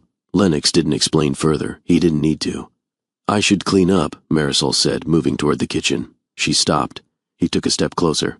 "Not tonight." Their eyes met, so much unsaid passing between them. "Then what should I do?" she whispered. He brushed a strand of hair behind her ear. "Just stay." And she did. They sat on the couch with no music, no TV, only the low hum of the city and the quiet cadence of their breathing. "I didn't expect any of this," she said. "Neither did I," he replied. "But now, I can't imagine not having it." Her gaze softened. "You used to be so distant." "I had nothing to hold on to," he admitted. "Then you walked in and gave me something real." She leaned closer. "And what are we now?" He didn't hesitate. "We're everything I never knew I needed." He kissed her again, this time not with restraint but with tenderness and longing, not rushed, not hesitant, but whole. She responded with the same certainty. Her hands found his chest, his arms, the places where life had once hurt him, and replaced the ache with warmth. They moved together, not in passion alone, but in trust, in reverence, in the quiet promise that sometimes love grows best in the spaces between words. Later, wrapped in a shared silence under a cream wool blanket, she traced slow circles on his chest. "I was afraid to believe in this," she whispered. "So was I." She looked up at him. "But I do." He pulled her closer. "Then we'll believe in it together." The next morning, the sunlight broke through linen curtains, brushing across her sleeping face. Lennox lay beside her, watching. For the first time in years, he didn't wake to dread. He didn't reach for his phone. He didn't think about deadlines or charts. He just watched the woman beside him breathe. She stirred, eyes fluttering open. "Hi," she whispered. "Hi," he replied, smiling. She tucked her head into the crook of his neck. "You're different in the morning," she teased. "I've never had a reason to be soft before," he murmured. Later that day, as she folded clothes in the laundry room, he leaned against the doorframe watching her. "What are you thinking about?" she asked. He shrugged. "About how many years I spent collecting things. Instead of building something." She paused. "And what are we building now?" "A life," he said. "One that doesn't need to impress anyone but us." Days no longer passed unnoticed. They were measured now, not in deadlines, but in the small, tender rituals Lennox and Marisol created together. Mornings began with shared silence over coffee, eyes meeting between sips. Afternoons passed with books open on opposite ends of the couch, toes brushing beneath the cushions. Evenings were for music, sometimes classical, sometimes a soft playlist Marisol had introduced him to. She called it healing noise. Lennox called it home. One Saturday, while rearranging the pantry, Marisol uncovered an old guitar. "I used to," Lennox said, surprised it still existed. She handed it to him. "Play for me." He sat, tuning the strings gently, then strummed a few tentative chords. The sound was rough at first, but as his fingers found rhythm, the room began to shift. Marisol leaned against the counter, arms folded, smiling faintly. "You have a good memory," she said. He looked up at her. "You've made me remember." Later that afternoon, as they shared fresh pineapple slices over a late lunch, Lennox asked, "Have you thought about what you'd do if you weren't here?" Marisol tilted her head. "You mean career-wise?" He nodded. "If everything else in your life hadn't needed sacrificing, if you had the time, the support, the freedom." She didn't speak for a moment. Then, softly, "I wanted to study behavioral therapy, help women who've gone through loss, trauma." He listened quietly, letting the weight of her words settle. "And why did you stop?" he asked. "My parents died," she said. "I became responsible for Carlos and Maria. Rent was due. Tuition wasn't an option." He reached for her hand. "It still is." She shook her head gently. "It's too late." "No," he said, voice firm but tender. "It's just beginning." That evening she found a brochure on her nightstand, adult degree programs in therapy and mental health studies. A sticky note stuck to the cover read, "Whatever you dream, I'll stand behind it." She stared at it for a long time, her fingers trembling just slightly. As fall settled over the city, the air grew crisp. Trees along the avenue blushed red and orange. Lennox and Marisol began taking long walks beneath golden skies. On one such walk, she paused by a storefront with a display of children's books. She smiled, eyes distant. "I used to imagine reading stories to a child at bedtime," she said. A little voice asking for just one more. Lennox turned to her. "You never told me you wanted kids." She gave a small shrug. "I was told I might never have them, years ago, after my illness. It's something I've tried not to hope for." He was silent, not because the thought frightened him, but because it didn't. "I always thought I wouldn't make a good father," he said finally. "I didn't have a model." "You don't need a model," she whispered. "You need heart." He looked at her, and without hesitation said, "Then I'd want that, with you." Her eyes searched his. "Are you sure?" He took both her hands. "I've never been more sure of anything." They didn't speak about it again for a few weeks, but the idea lingered. It colored their conversations, softened their laughter, and added something unspoken to every touch. They visited the farmer's market together one Saturday, choosing ingredients for a soup Marisol wanted to make from her childhood. While she debated between two varieties of squash, Lennox noticed her pause, placing a hand over her lower abdomen. "You all right?" he asked. She nodded, but her brow was furrowed. "Just a bit dizzy." Later she attributed it to fatigue. But it happened again the next day, this time accompanied by nausea. That evening, she stood in the hallway near the laundry room, her hands buried deep in her pockets. "I don't want to panic," she said quietly. Lennox looked up from the sofa. "Talk to me." She walked over slowly. "I found one of the tests, from that grocery run you made weeks ago, the just-in-case one." His heart skipped. "And?" She hesitated, then reached into her cardigan pocket. She handed it to him, face down. He turned it over. 2 lines. He stared at them, unable to breathe. "I took 2 more," she said. "Same result." For a full minute, neither of them spoke. Then Lennox sat forward, elbows on his knees, test still in hand. "You're pregnant?" She nodded. He ran a hand through his hair, then looked up, eyes wide and wet. Her eyes shimmered. "It looks that way." He covered his face with his palms and laughed, a deep, stunned, joy-soaked sound. Then he stood, crossed the room, and pulled her into a tight embrace. "You gave me life once," he whispered. "Now you're giving it again." Later that night, they lay curled up in bed, her head against his chest. "I don't want to get ahead of myself," she murmured. "We don't know what will happen. My body—" He kissed her hair gently. "Whatever happens, we'll walk through it together. I don't want to break your heart. You already put it back together," he replied. "You're the only one I trust with it now." Marisol stood at the sink the next morning, quietly slicing oranges. Outside, the sky was soft with early clouds, and birds danced between rooftops as if they sensed something new was about to begin. Lennox entered the kitchen, freshly showered, coffee mug in hand. He watched her silently for a moment. There was a different energy about her now, gentle, guarded, and quietly protective. She placed a plate of sliced fruit on the table and offered a soft smile. "You slept through the alarm." "I heard it," he replied, "but I didn't want to wake up." She raised an eyebrow. "I just wanted to stay in that moment," he added, "where you were beside me, where the world was still quiet." She didn't reply, but her hand brushed his shoulder as she passed. Later that day, they sat together in the sunroom, surrounded by books neither of them were reading. Marisol stared out the window, fingers gently grazing the curve of her belly. "I haven't let myself think about this in years," she said. "Think about what?" "Being a mother." Her voice was steady, but he heard the weight beneath it. "I buried that part of myself when the doctor said it was unlikely," she continued. "I told myself it didn't matter, that I could still have purpose, Joy, even without children." She looked at him, "But I never stopped wondering." Lennox reached for her hand. "You don't have to wonder anymore, but what if—" He cut her off gently. "We're not going to live in fear, we're going to live in hope. For once, let's let that be enough." She didn't respond right away. Then she nodded, slowly, holding his gaze. They scheduled their first doctor's appointment 2 days later. The clinic was small and private, recommended by a close friend of his who had become a father the previous year. Lennox insisted on going with her. He cleared his schedule without hesitation. As they sat in the waiting room, Marisol kept one hand pressed lightly against her stomach.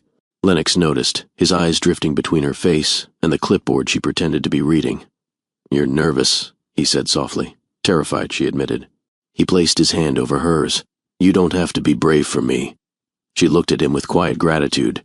"But I want to be—" Inside the exam room, time moved in fragments. The hum of equipment, the shuffle of the technician's gloves, the cold touch of gel against skin. Lennox held her hand the entire time, his thumb brushing across her knuckles. They watched the monitor together, both barely breathing. The room was silent. Then came the faint, unmistakable rhythm, a heartbeat, then another, then another, and another. The technician glanced at them, a faint smile on her lips. "Well, you're not imagining things." Lennox blinked. "Wait, how many?" "4, she said calmly. 4 strong heartbeats." Marisol's eyes welled instantly. Lennox sat back, stunned. "Quadruplets?" he echoed. The technician nodded, adjusting the monitor for clarity. Each developing right on track. Back in the car, they sat in silence. It wasn't shock. It was something else, something too big to name. He turned to her, wide-eyed. 4. Marisol. 4. She let out a breath that sounded like laughter and disbelief all at once. "I don't even know how to hold that." He reached over and took her face in both hands, brushing away a tear before it could fall. "You're holding it already," he whispered. "You're amazing." Her shoulders shook with a sob she didn't try to stop. "I'm scared." "So am I," he said. "But I'm also more in love with you than I ever thought possible." She buried her face into his chest. "What if I can't do this? You already are." That night they lay awake, watching the ceiling. She traced little invisible shapes with her finger across his bare shoulder. "Will you still want me when I'm swollen and tired and irritated with you for breathing too loud?" she whispered. He smiled. "More than ever. And when I cry over nothing, and I hate the way I look?" "I'll tell you the truth," he murmured. "That you're beautiful, and brave, and the best thing that's ever happened to me." She turned her face toward him. "You make it sound easy. It won't be. But I'll be here, for every part." The next morning, Lennox rearranged his schedule. He told his executive assistant, without apology, that he would no longer be available after 5 p.m. on weekdays.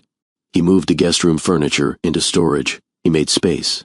In the nursery-to-be, he painted the walls a soft ivory while Marisol sat cross-legged in the doorway, laughing at his technique and guiding his strokes. "You're heavy-handed," she teased. "I'm precise. You missed a whole corner." He looked over his shoulder, grinning. "You mean the one I was saving for you?" She stood and picked up the brush. Together, they painted. Later, as she stood at the sink rinsing their dinner plates, Lennox approached from behind, arms wrapping around her waist. "Today felt real," he said. She leaned back against him. "It is real." He kissed the nape of her neck. "So tell me, how does it feel? 4 little heartbeats inside you?" She closed her eyes. "Like I'm carrying the whole universe." He smiled into her hair. "And I'll spend the rest of my life protecting it." It was just before sunrise when Marisol stirred in bed, her brow furrowed in sleep. Lennox lay beside her, already awake, quietly watching the outline of her face in the soft light slipping through the curtains. She turned slowly, eyes still heavy. "You're staring again." "I can't help it," he whispered. "I still wake up trying to believe this is real." Her hand moved to his chest, settling over his heart. "It is." They stayed that way for a long time, wordless, wrapped in each other, breathing in the weight of what was coming. By mid-morning, Marisol was perched on the edge of the bed, a distant look in her eyes. She'd been more tired than usual. Her appetite shifted constantly, her moods curling like smoke, subtle, ever-changing. She had laughed last night and cried at the same commercial an hour later.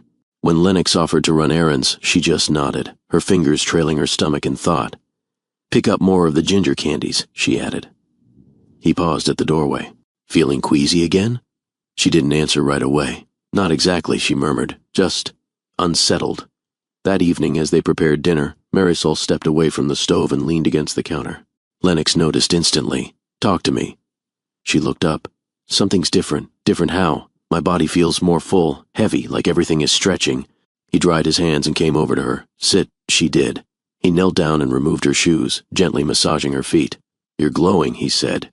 She looked unconvinced. "I feel like a balloon." He kissed her knee. "You're the most beautiful balloon I've ever seen." That made her laugh, then cry, then laugh again. Later, while Lennox read in the living room, Marisol appeared holding a thin white stick in her hand.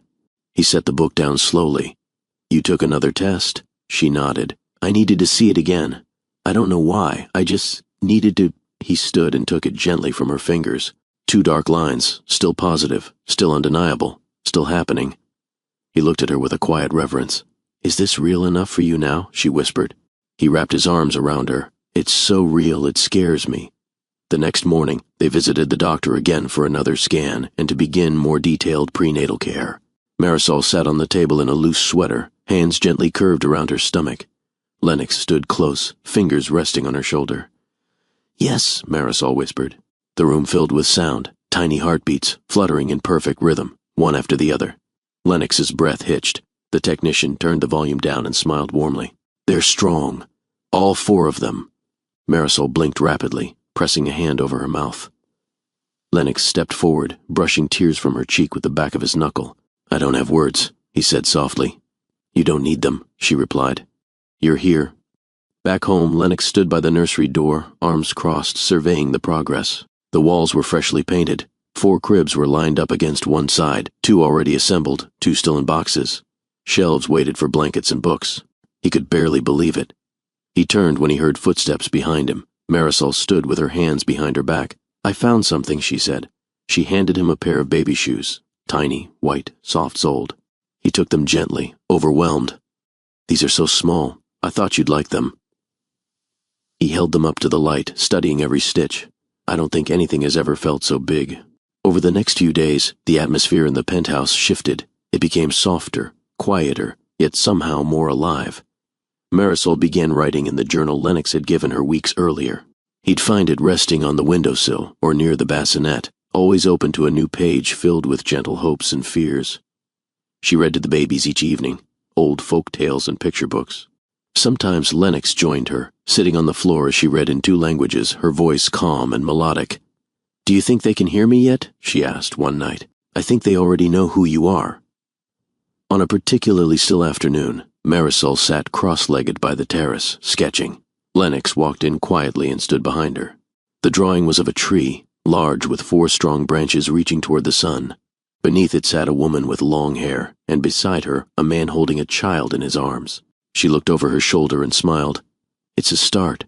He leaned down and kissed the top of her head. "It's more than that. It's a future." That evening, as they curled on the couch under a shared blanket, Marisol rested her head on his chest. She whispered, "I still can't believe this is happening." Lennox exhaled deeply, his arm around her. "Me neither," he said. but I'm not letting go of it. Not for anything. She tilted her face toward his. Promise me something? Anything. When it gets hard, and it will, promise me you won't disappear. He nodded, pulling her closer. I'm not going anywhere. The waiting room was quiet, softened by pastel walls and the hum of distant monitors.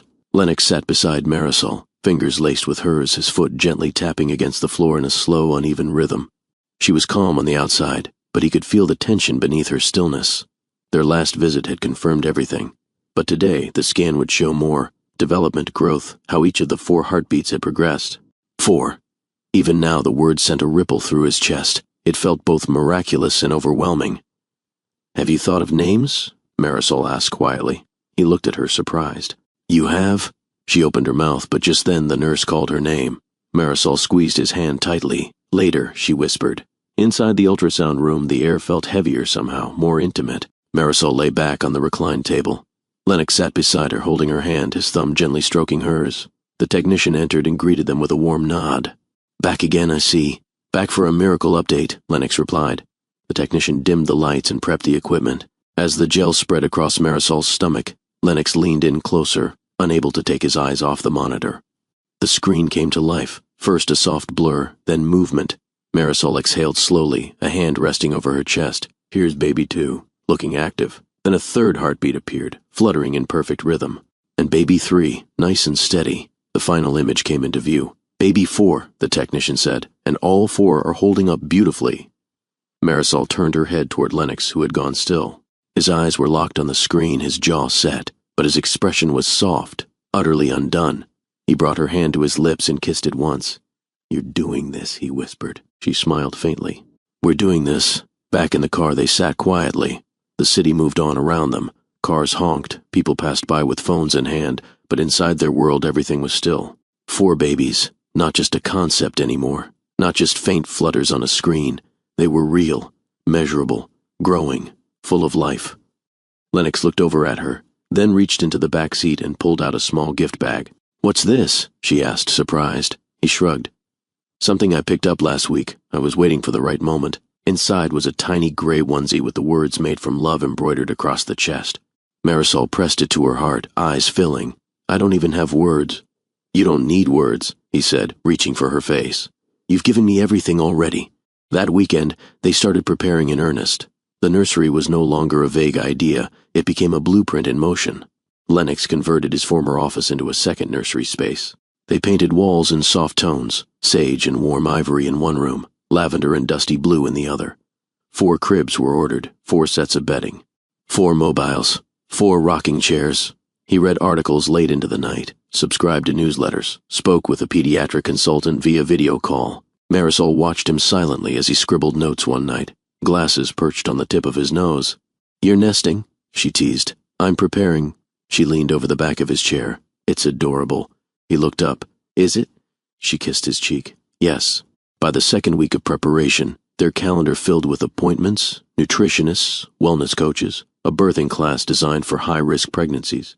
Marisol handled it with grace, even as fatigue crept in. Lennox was there for every moment, handing her water, propping pillows under her feet, adjusting meal plans, massaging her shoulders during evening stretches. One night she woke to find him sitting beside the bed, softly humming one of the lullabies she had once sung in the kitchen. He hadn't noticed she was awake. She reached for his hand. You're scared too, aren't you? He didn't pretend. I'm terrified, he admitted, but I've never wanted anything more. A week later, they visited a specialty imaging center for a 3D ultrasound. Marisol lay on the table once again, and this time the images were sharper, tiny fingers, the curves of cheeks, the fluttering of eyelids. Lennox stared at the screen in awe. He whispered, They already have your nose. Marisol chuckled. Poor things. No, he said, brushing a hand through her hair. Lucky. When the technician turned the screen slightly, baby 3 kicked hard enough to startle everyone. Well, she said, laughing, we know who's going to be the feisty one. Lennox shook his head in disbelief. They're real, all of them. I can't get over it. Marisol turned her head to him, eyes brimming. Neither can I. That night, back home, she placed his hand on her belly as the babies moved together for the first time. He gasped softly. That's them, she nodded. It's the beginning. They lay back on the couch together, hands entwined over her stomach, the city lights flickering behind the curtains. I thought my legacy would be the company, he whispered. She turned toward him. And now? He kissed the edge of her jaw. Now I know it's them. It began just before dawn. Marisol shifted beneath the covers, her breath catching in her throat. At first, she thought it was a cramp, maybe one of the harmless contractions her doctor had warned her about. But then came another, stronger, more deliberate. She sat up slowly, pressing her hand to her belly. The babies weren't kicking, they were quiet, still, but something deep inside her had changed. She inhaled sharply through her nose. Lennox. He stirred beside her, blinking. What is it? She turned to face him, her voice low and certain. It's time. Everything after that moved in measured urgency. Lennox jumped out of bed, already reaching for the hospital bag they'd packed 2 weeks prior. He called the hospital, alerting them they were on their way. Marisol leaned on the edge of the bed, breathing through another contraction. He was calm, but his eyes never left her. You're doing great, he said, brushing her hair back. We've got this. The car ride was quiet, save for her soft breathing and the occasional squeeze of his hand. The sun had barely risen when they pulled into the hospital's private entrance. Nurses met them at the door with a wheelchair and a team already briefed on her pregnancy. Inside the labor suite, soft lights glowed above. A nurse attached monitors. The gentle thump-thump-thump of 4 tiny heartbeats echoed through the room. You're dilated enough, the doctor confirmed. We're going into delivery soon. Marisol nodded, eyes steady, but her fingers curled tightly around Lennox's. I'm not ready, she whispered. He bent close. You don't have to be. We'll face it one breath at a time. She looked at him with a mixture of awe and fear. What if something goes wrong? Then we'll walk through that too, he said. But not alone. Never alone. They prepped her quickly. The medical staff moved with experience and focus, positioning her for the scheduled C-section. Lennox stood beside her, gowned, gloved, and eyes locked on hers. Time warped. Then came the moment. A cry pierced the room, a strong, full-bodied sound. That's baby one, the nurse called out, lifting a tiny figure into view. Lennox's knees almost gave. His hand gripped Marisol's tightly. Another cry followed, then another, and then a fourth, softer but sure. Each sound struck like thunder, shaking the silence into pieces. Tears poured down Marisol's cheeks. They're here. Lennox bent down and kissed her forehead. You did it. No, she whispered. We did. The next few hours passed in quiet celebration. One by one, the babies were swaddled and brought over. 2 girls, 2 boys, tiny bodies, soft sighs, wrinkled fingers, curling instinctively. Marisol held one daughter against her chest, eyes locked on the baby's face as if memorizing her features by touch alone. Lennox held the other 3 in turns, overwhelmed, heart thunderstruck. At one point he stood in the corner, cradling the smallest of the boys, rocking gently as tears streamed silently down his cheeks. He whispered promises, each one simple, sacred. I'll protect you. I'll be better for you. I'll love you forever. By late afternoon, the new family was settled in a private recovery suite. Marisol lay in bed, glowing with exhaustion. The babies rested nearby in bassinets, each one swaddled in warm-toned blankets with hand-stitched tags. Baby A, Baby B, Baby C, Baby D. Lennox paced slowly between them, watching their chests rise and fall. He finally sat beside Marisol and took her hand. How are you feeling? He asked. Sore, she replied, smiling softly, empty, and full at the same time. He nodded. You're incredible. She looked toward the bassinets. They're perfect. He followed her gaze. You're perfect. Later that night, a nurse entered quietly to check vitals. She paused beside Lennox, who was now asleep in a chair, one hand resting over a bassinet. She whispered to Marisol, he hasn't taken his eyes off them all day. I know, she replied. He's already theirs. Just before midnight, Marisol woke and sat up slowly. Lennox stirred. What's wrong? Nothing, she whispered. I just wanted to hold them again. He helped her up, guiding her to the rocking chair near the window. She settled in, and he brought her one baby at a time, placing them carefully in her arms until all 4 were wrapped in her embrace. The moonlight bathed her skin in silver. She rocked slowly, humming the lullaby he had once heard in the kitchen. Lennox stood behind her, arms around her shoulders, head resting gently against hers. You're home now, he whispered, and so are they. The Vale residence no longer resembled the silent, minimalist penthouse it once was. Gone were the empty corners and untouched surfaces. In their place, stacks of colorful books, puzzles missing one piece, juice cups with mismatched lids, and endless crayon masterpieces taped proudly to the walls. A tiny shoe rested on the windowsill, a doll lay face down in the hallway, and in the heart of the home, laughter echoed freely. Lennox stood in the backyard garden, sleeves rolled to his elbows, shirt damp with morning dew. The sun had just crested the skyline, bathing the lawn in soft gold. He knelt beside a patch of basil and pinched the leaves thoughtfully. Behind him, 4 sets of footsteps galloped through the grass. "Daddy!" He turned in time to catch 2 of them, Leo and Isla, colliding into his legs, giggling uncontrollably. "You said we could pick strawberries today." Isla squealed. "We did, and we will," he said, lifting them effortlessly, 1 on each arm. "Only if you ask nicely." A voice chimed from behind. Marisol appeared in the doorway, holding a small basket and smiling. Her soft yellow dress fluttered in the breeze, her curls bouncing as she descended the steps. She'd braided tiny flowers into the strands, just like she used to as a child. James and Lucia trailed behind her, dragging a red wagon. Lennox set the twins down and opened his arms as the rest of his children tackled him. "Where's my thank you kiss?" he teased. They lined up dramatically, each pressing a tiny kiss to his cheek, giggling as they left invisible lipstick smudges from their play makeup set. "You've corrupted them," he whispered to Marisol, grinning. "They were born perfect," she replied, leaning in to kiss his temple. Breakfast on the patio had become a family tradition. Fresh fruit, toasted bread, warm eggs, and chaos. Lucia spilled her milk. James insisted he saw a cloud shaped like a dinosaur. Leo sang loudly, off-key, about pancakes. And Isla fed crumbs to a bird she named Squeaky. Lennox watched it all, heart full, eyes misty. 5 years ago he wouldn't have believed this life could ever be his. He reached across the table for Marisol's hand and squeezed. She smiled. "You're thinking again. Always good thoughts? The best?" That afternoon, while the children played on the rug surrounded by blocks and plush animals, Lennox and Marisol sat together by the fireplace. She reached into a drawer and pulled out a sealed envelope. It came. He turned toward her, immediately alert. "The results?" She nodded. He opened it carefully, hands steady but heart racing. He read the letter slowly, then again, silently mouthing the words. "You did it," he said. Marisol nodded, lips trembling. "I passed. You're certified." "I'm a therapist. You earned this," he whispered. "You gave everything to everyone else, and now you finally gave something to yourself. You made me believe I could again," she said.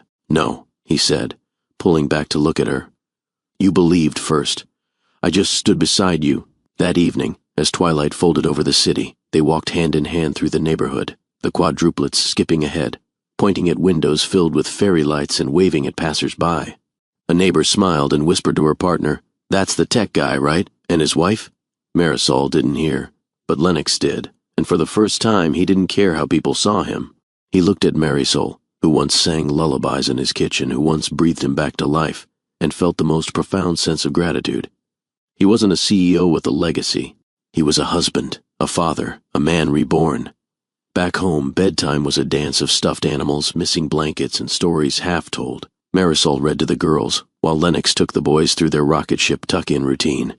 5, 4, 3, 2, James giggled. 1, blast off into dreamland. They settled, finally, breathing slow and steady, each in their own bed beneath glow-in-the-dark stars on the ceiling. In the doorway, Lennox and Marisol stood quietly, side by side. "They're getting so big," he whispered. "They're getting louder," she teased. He chuckled. "I love it." She leaned her head on his shoulder. "So do I." Later, in the living room, Lennox lit a single candle and poured 2 glasses of wine. They curled together on the couch, wrapped in their familiar wool blanket, surrounded by echoes of the life they built. "You remember what you asked me that first night we danced?" Marisol asked. He nodded. "If you'd dance with me even if no one else was watching." "Well," she said, lifting her glass, "they've all been watching now." They toasted, not to the past, not to what they overcame, but to the now, to the messy floors and laughter-soaked walls, to 4 children who arrived when hope seemed distant, to love that healed what power never could, to a woman who once saved a man and then showed him how to live. Sometimes life begins the moment everything else nearly ends. Lennox Vale, a man once defined by silence and spreadsheets, found his pulse in the hands of a woman he never truly saw, until she saved him. Marisol never asked for recognition. She never needed a stage. All she ever wanted was to matter, and somehow she became the reason a broken man learned to love, to live, and to believe again. Together they raised 4 children not just in a home, but in the rhythm of grace, honesty, and second chances. Their love wasn't loud. It didn't seek attention. But it changed everything, and that was more than enough. "Before you go, I want to ask you something personal. Have you ever overlooked someone who ended up changing your life? This story wasn't just about romance. It was about rediscovery, about the quiet miracle of being seen, not for what you do, but for who you are. If Lennox and Marisol's journey moved you, if it reminded you that healing is possible, that love doesn't always arrive with a grand entrance but sometimes through a gentle whisper, then don't leave without showing some love. Drop a comment below. What part of their story touched you the most? Hit like if you believe in second chances. And please, share this video with someone who needs hope today. Because sometimes all it takes is one story ... to remind someone that they still matter. Maeve's secret. When the loving wife was the world's hidden queen. Subscribe now. Before we start this jaw-dropping tale, don't forget to subscribe, like, and comment where you're watching from. Imagine this. The quiet, loving, everything for you wife. What if she was secretly one of the wealthiest people on the planet? For 7 years, Scarlett Hayes lived a simple life, hiding her billionaire identity for the man she loved. She traded boardrooms for charity bake sales, haute couture for bargain racks, all for a husband who saw her as nothing more than a stepping stone. When he discarded her for a richer woman, he thought he was upgrading. He had no idea he had just thrown away a diamond for a shard of glass. This is the story of how a hidden heiress, betrayed and broken, unleashed her true power and returned to bulldoze his world. Are you ready for a journey of vengeance and rebirth that will challenge everything you believe about love and power? Join me for this incredible transformation. The Gilded Cage.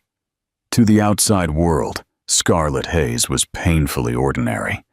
She lived in a modest 2-story home in a quiet suburb of Savannah, Georgia, a city known more for its historic charm than its ultra-rich orbit. Her days were a quiet rhythm of tending her small garden, volunteering at the local library, and cooking elaborate meals for her husband, Adrian Clark. She drove a reliable 5-year-old Toyota, clipped coupons, and her biggest indulgence was a weekly latte from the local cafe, The Daily Grind. She was sweet, unassuming, and completely devoted to the man she had married 7 years ago. Adrian was the center of her universe. He was handsome, ambitious, and possessed a charisma that could charm the most hardened cynic. He worked as a mid-level financial analyst at a respectable but unremarkable firm downtown. To his colleagues, he was a man on the rise, sharp and hungry, but held back by his humble circumstances. He often lamented his luck in life, talking about grand ambitions that seemed ludicrously out of reach. If only I had the capital, he'd sigh to work friends over cheap beers. I could be running this city. What no one knew, least of all Adrian, was that the woman he came home to every night, the woman who mended his socks and meticulously managed their tight budget, was not Scarlett Hayes, the orphan she claimed to be. She was Scarlett Sinclair, the sole heiress to the Sinclair global conglomerate, a worldwide empire with stakes in tech, real estate, and energy, valued at over $2.50 billion. Scarlett had met Adrian during her final year at the University of Georgia, where she studied art history under an assumed name, desperate to taste normalcy after a childhood suffocated by tutors, bodyguards, and the cold, calculating world of high finance. Her parents, Edward and Elaine Sinclair, had been brilliant but distant figures, more comfortable in a boardroom than a playroom.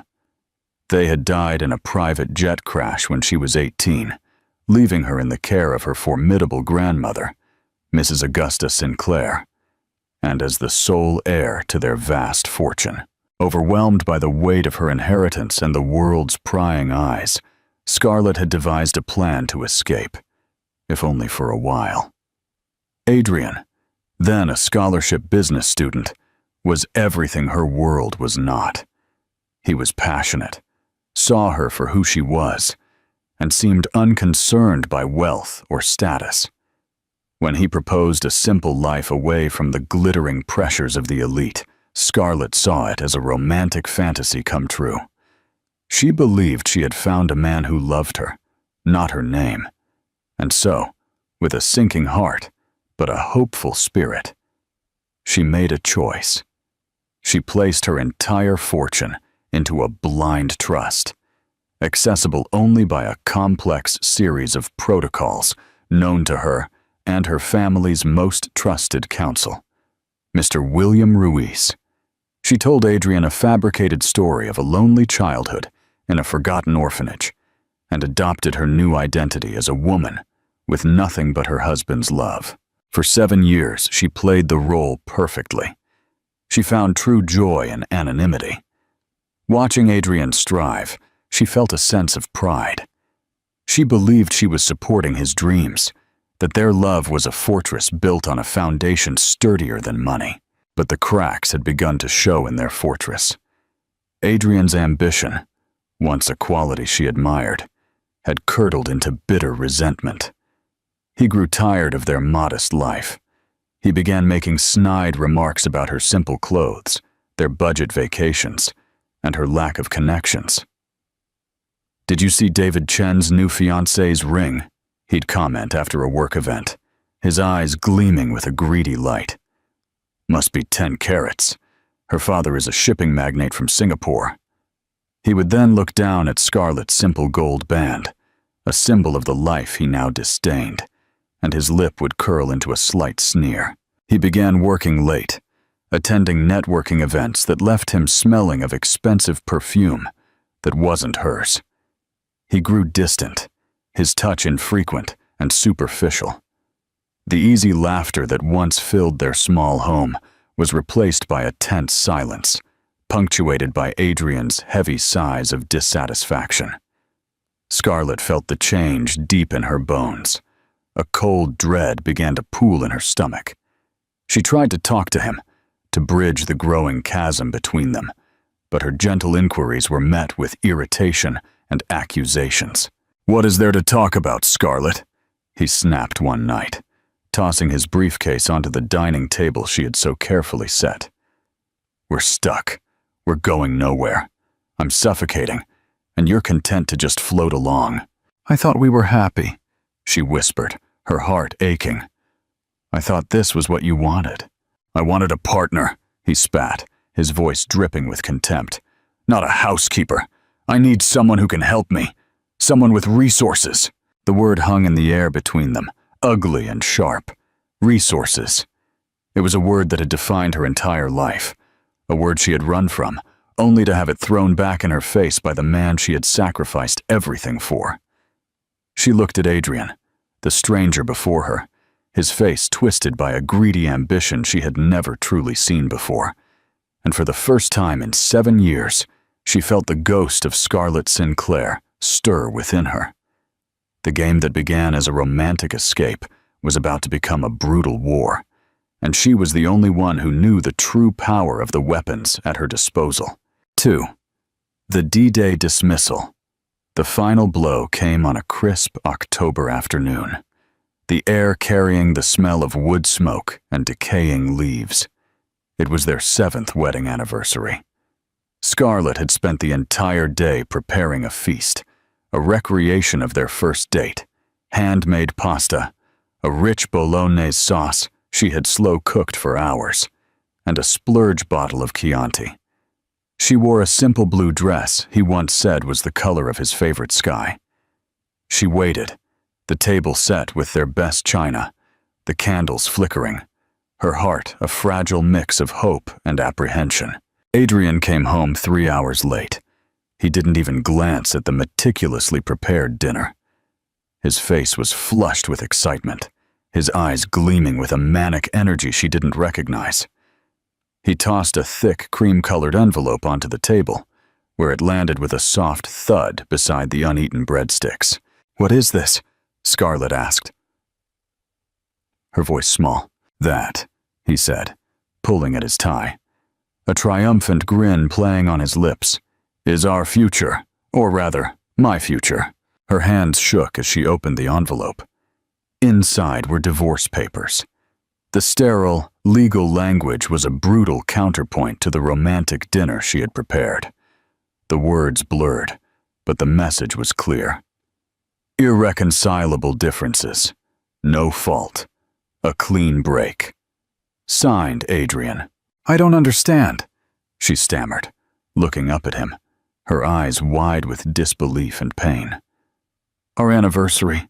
Oh, Scarlett, please, he scoffed, waving a dismissive hand. Don't be so naive. Did you really think this was working? This small, pathetic life?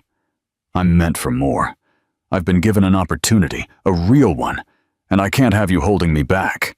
The name on the legal documents, the petitioner opposite hers, was a name he had mentioned with increasing frequency, always with a tone of reverence. Genevieve Thorne, heiress to the Thorne banking fortune in New York. A woman whose photograph was a society page staple, always draped in jewels and haute couture. A woman of resources. The pieces of his recent behavior snapped together with sickening clarity. The late nights, the secret phone calls, the scent of Chanel No. 5 clinging to his shirts. He hadn't just fallen out of love with her. He had been actively replacing her. You're leaving me for her? Maeve's voice was barely a whisper. The pain was a physical thing, a shard of ice piercing her chest. Leaving you? Honey, that implies we were on the same level to begin with, he said, his cruelty absolute. He began pacing the small living room, his movements suddenly too grand for the space. Genevieve understands me. She understands ambition. Her father, Mr. Harrison Thorne, is willing to make me a senior partner in his new private equity venture. This is the big leagues, Scarlett. This is where I belong. He finally stopped and looked at her, his gaze sweeping over her simple dress, her tear-streaked face with undisguised pity. Look, I'll be fair. The house has equity, but there's some capital. You can keep it. You can keep the car. It should be enough for a woman with your simple needs. Think of it as severance pay for 7 years of service. 7 years of service, not love, not partnership. Service. The words echoed in the sudden silence of the room.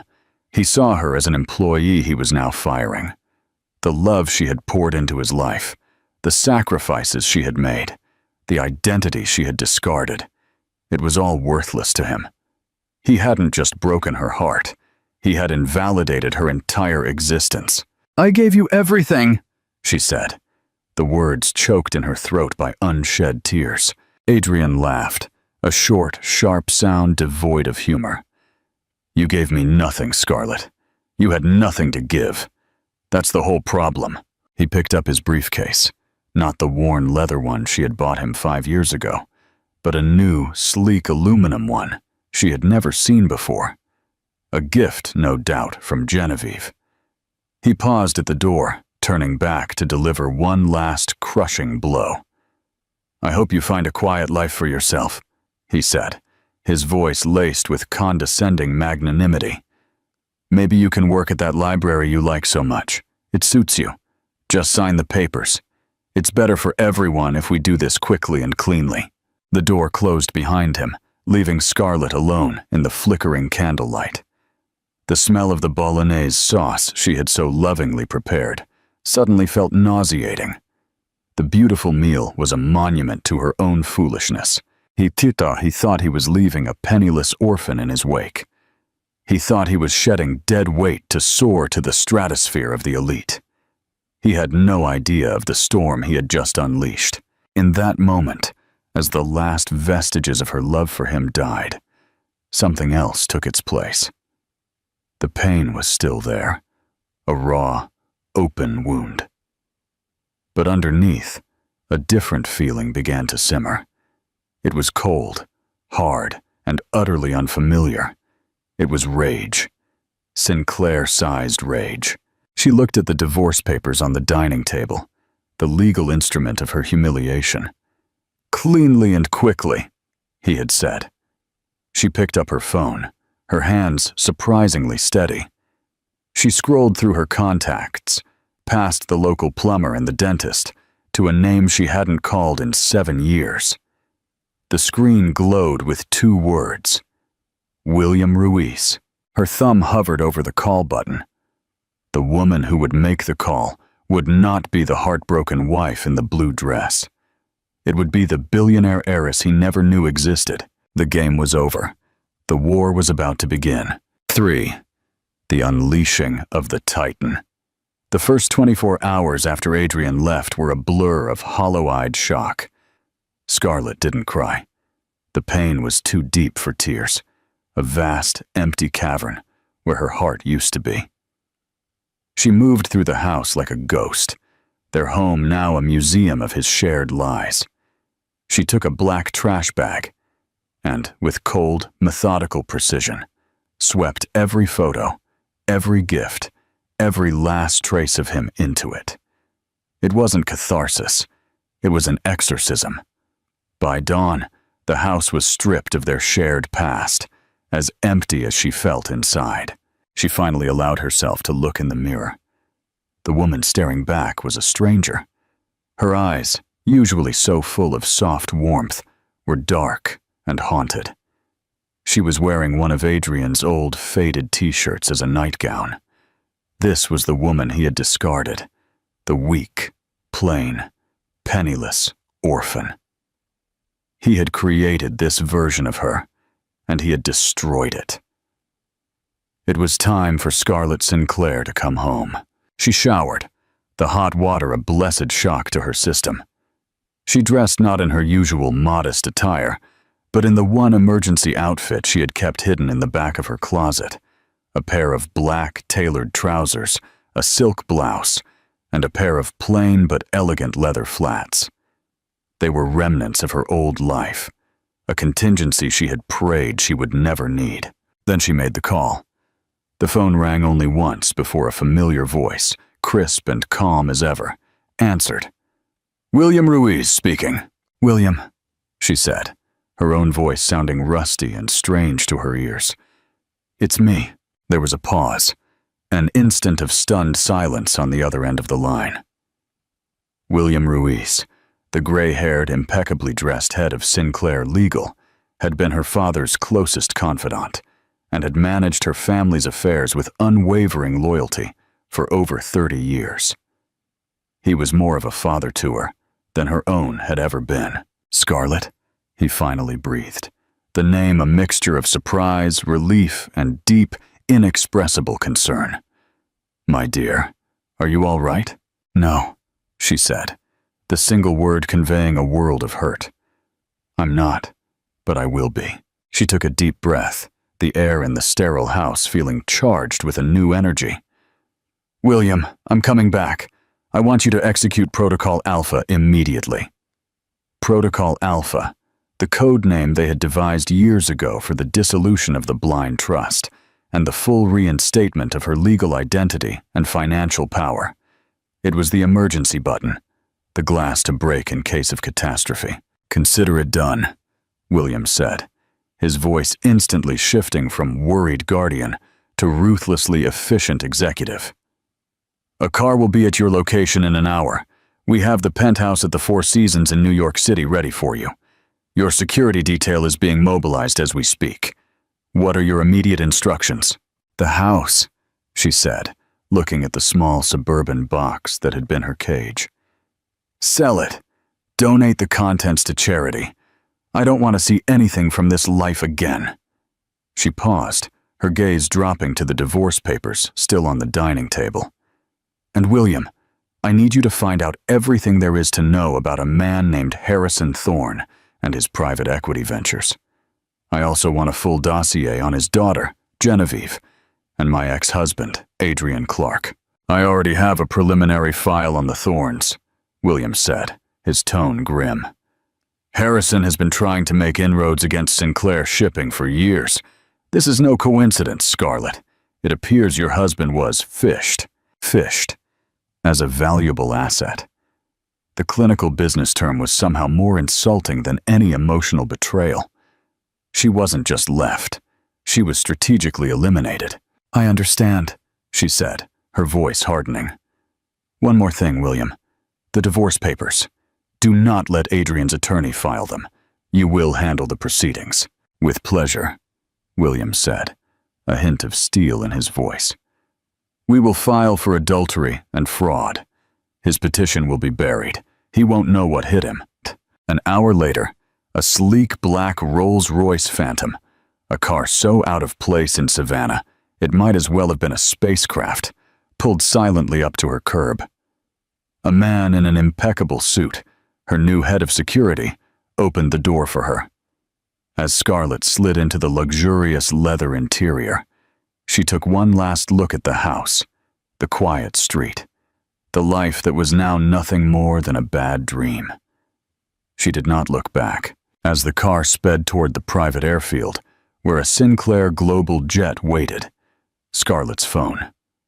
A new high-end satellite model provided by her security sprang to life. It was an encrypted message from William. Attached was a single document, the summary of Sinclair Global's holdings. Line after line of incomprehensible numbers, company names, and market values stretching into the billions. At the bottom was the net worth of the estate she now fully controlled, $257.4 billion. She stared at the number not with joy or triumph, but with a chilling sense of purpose. Adrian had left her for a woman with resources. He had disparaged her for having nothing. He had built his future on the foundation of her supposed poverty. He wanted to play in the big leagues. She was about to show him he wasn't even in the same sport. The penniless orphan was dead. Scarlett Sinclair, the billionaire industrial titan, had returned from the ashes, and she was coming to collect a 7-year debt of pain and humiliation, with interest. 4. The Ice Queen reappears. The transformation from Scarlett Hayes, the suburban wife, to Scarlett Sinclair, the formidable CEO, was swift and absolute. It began the moment she stepped onto the tarmac in New York and into the rarefied air of her former life. The penthouse at the Four Seasons, overlooking the majestic expanse of Central Park, was her chrysalis. It was a world of silent, efficient staff, floor-to-ceiling windows, and the ambient hum of immense power. William Ruiz was waiting for her, standing next to a large mahogany table covered in files and electronic tablets. He looked older than she remembered, but his eyes retained the same sharp intelligence and unwavering loyalty.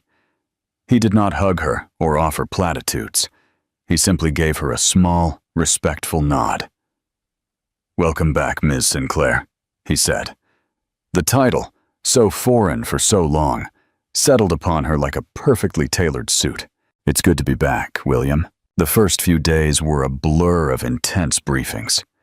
She was a fast study, her mind so long occupied by domestic trivia, proving to be as sharp and analytical as her father's. She absorbed 7 years of market fluctuations, technological advancements, and corporate strategy with a ravenous appetite. She wasn't just catching up, she was preparing for war. The physical transformation unfolded in parallel. The plain, unassuming woman from Savannah was systematically erased. A team of New York's best stylists, trainers, and nutritionists descended upon the penthouse. Her long, unstyled hair was cut into a sharp, elegant bob that framed her face and emphasized her cheekbones. Her wardrobe of faded jeans and cotton sweaters was replaced by a carefully curated collection of Tom Ford power suits, sleek Dior gowns, and dangerously high Christian Louboutin stilettos. Her new uniform was an armor. Every piece was chosen to project an aura of untouchable power and icy elegance. She learned to walk with a new posture, a straight-backed confidence that commanded attention. The soft, gentle cadence of her speech was honed into a precise, measured tone that brooked no argument. Within a week, she was ready. Her re-emergence would not be a discreet affair. It would be a statement. William had organized an emergency board meeting of Sinclair Global, a collection of powerful aging men who had grown comfortable in her absence, managing the empire under William's firm hand, but without a true Sinclair at the helm. She walked into the Sinclair Global boardroom on the 80th floor of their New York skyscraper, the click of her heels on the marble floor, the only sound in the cavernous room. All conversation ceased. The 12 board members, titans of industry in their own right, stared at her as if they had seen a ghost. They remembered a quiet, grieving teenager. They were unprepared for the woman standing before them now. "Good morning, gentlemen," she said, her voice cold and steady as she took her place at the head of the table, her father's seat. "I apologize for my long absence. I was otherwise engaged. Rest assured, my sabbatical is over." She didn't wait for their responses. She launched straight into a brilliant and ruthless analysis of the company's performance, pointing out missed opportunities, bloated divisions, and a lack of aggressive innovation. She laid out a bold, new vision for Sinclair Global, one that involved a major push into sustainable energy and a strategic acquisition of a cutting-edge AI firm. She had their full, undivided attention. The sleepy, complacent energy in the room had been replaced by a palpable tension, a mixture of fear and grudging admiration. But her grand strategy had a more personal, more specific target. "Finally," she said, her eyes sweeping the room, "I've reviewed the file on Thorn Bank's recent ventures. Their attempts to undermine our shipping logistics are amateurish, but persistent. It's time we sent a message." She brought up a new file on the large screen at the front of the room. It was an innovative, mid-sized logistics firm called Next. Next has developed a predictive shipping algorithm that could revolutionize the industry, she explained. The Thorns have been trying to acquire them for the past 6 months. Their offer is currently stalled at $900 million. She paused, letting the information sink in. "This morning," she continued, a shadow of a smile touching her lips, "Sinclair Global submitted a competing offer for $1.5 billion, all cash. The deal will close by Friday." A ripple of shock and excitement ran through the room. It was an aggressive, almost éclatement. It was a direct, public attack on Harrison Thorne's bow. "Furthermore," Scarlett said, her gaze turning to ice, "I've looked into the Thorne's new private equity firm. It's a vanity project for his daughter and her new associate." She let the word hang in the air. "It appears they are focusing their initial investments on the luxury hospitality sector." She clicked to another slide, this one detailing a portfolio of boutique hotels.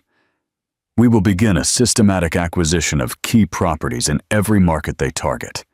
We will outbid them, absorb their targets, and exhaust their seed capital before they sign their first deal. I want their firm to be a total failure. Is that clear?" The board members, once skeptical, now looked at her with a newfound respect that bordered on fear. This was not Edward Sinclair's daughter. This was a predator. As the session adjourned, William lingered behind. "A bold re-entry, Scarlett," he said, a gleam of pride in his eye. "You've reminded them who's in charge." "I wasn't talking to them, William," she said, looking out the window at the city below, a concrete jungle where only the strong survived. "I was talking to him." She knew the news of the Next acquisition would hit the financial world like thunder. Harrison Thorne would be furious, and Adrian, so proud of his new position, his new life, would be right in the blast radius. He wanted to be in the big leagues. She had just changed the rules of his game, and he didn't even know he was playing against her. The awful reckoning. 2 months passed. Adrian Clark was living the life he had always dreamed of. He and Genevieve Thorne were the city's new power couple. They had just moved into a sprawling penthouse on Park Avenue, a wedding gift from her father. Adrian had a new title, Senior Vice President of Thorne Private Equity, a corner office with a panoramic city view, and a wardrobe of custom-tailored suits. He was, finally, in his own mind, a success. Yet, a shadow loomed over his new paradise. Their first major undertaking, a fund to acquire luxury boutique hotels, had been a spectacular failure. Every target they identified, every deal they pursued, was inexplicably snatched away at the last minute by an unseen, heavily resourced competitor. Rumors on Wall Street whispered about a newly aggressive Sinclair Global, but the moves were so precise, so targeted, they felt personal. Harrison Thorne was losing capital and prestige, and the pressure leaked directly to Adrian. "It's a ghost," Harrison had snarled at him in one board meeting. "Someone is playing games with us, and you, with your fancy Ivy League degree, can't seem to find out who." Tonight, however, was supposed to be a reprieve, a celebration of their status. It was the annual Stars Gala at the Metropolitan Museum of Art, the absolute pinnacle of New York's social calendar. For Adrian, this was his true arrival. He stood beside Genevieve, her neck draped in Thorne diamonds, basking in the flash of cameras and the fawning greetings of the city's elite. He felt a surge of vindication. This was his place. He thought for a fleeting moment of Scarlett.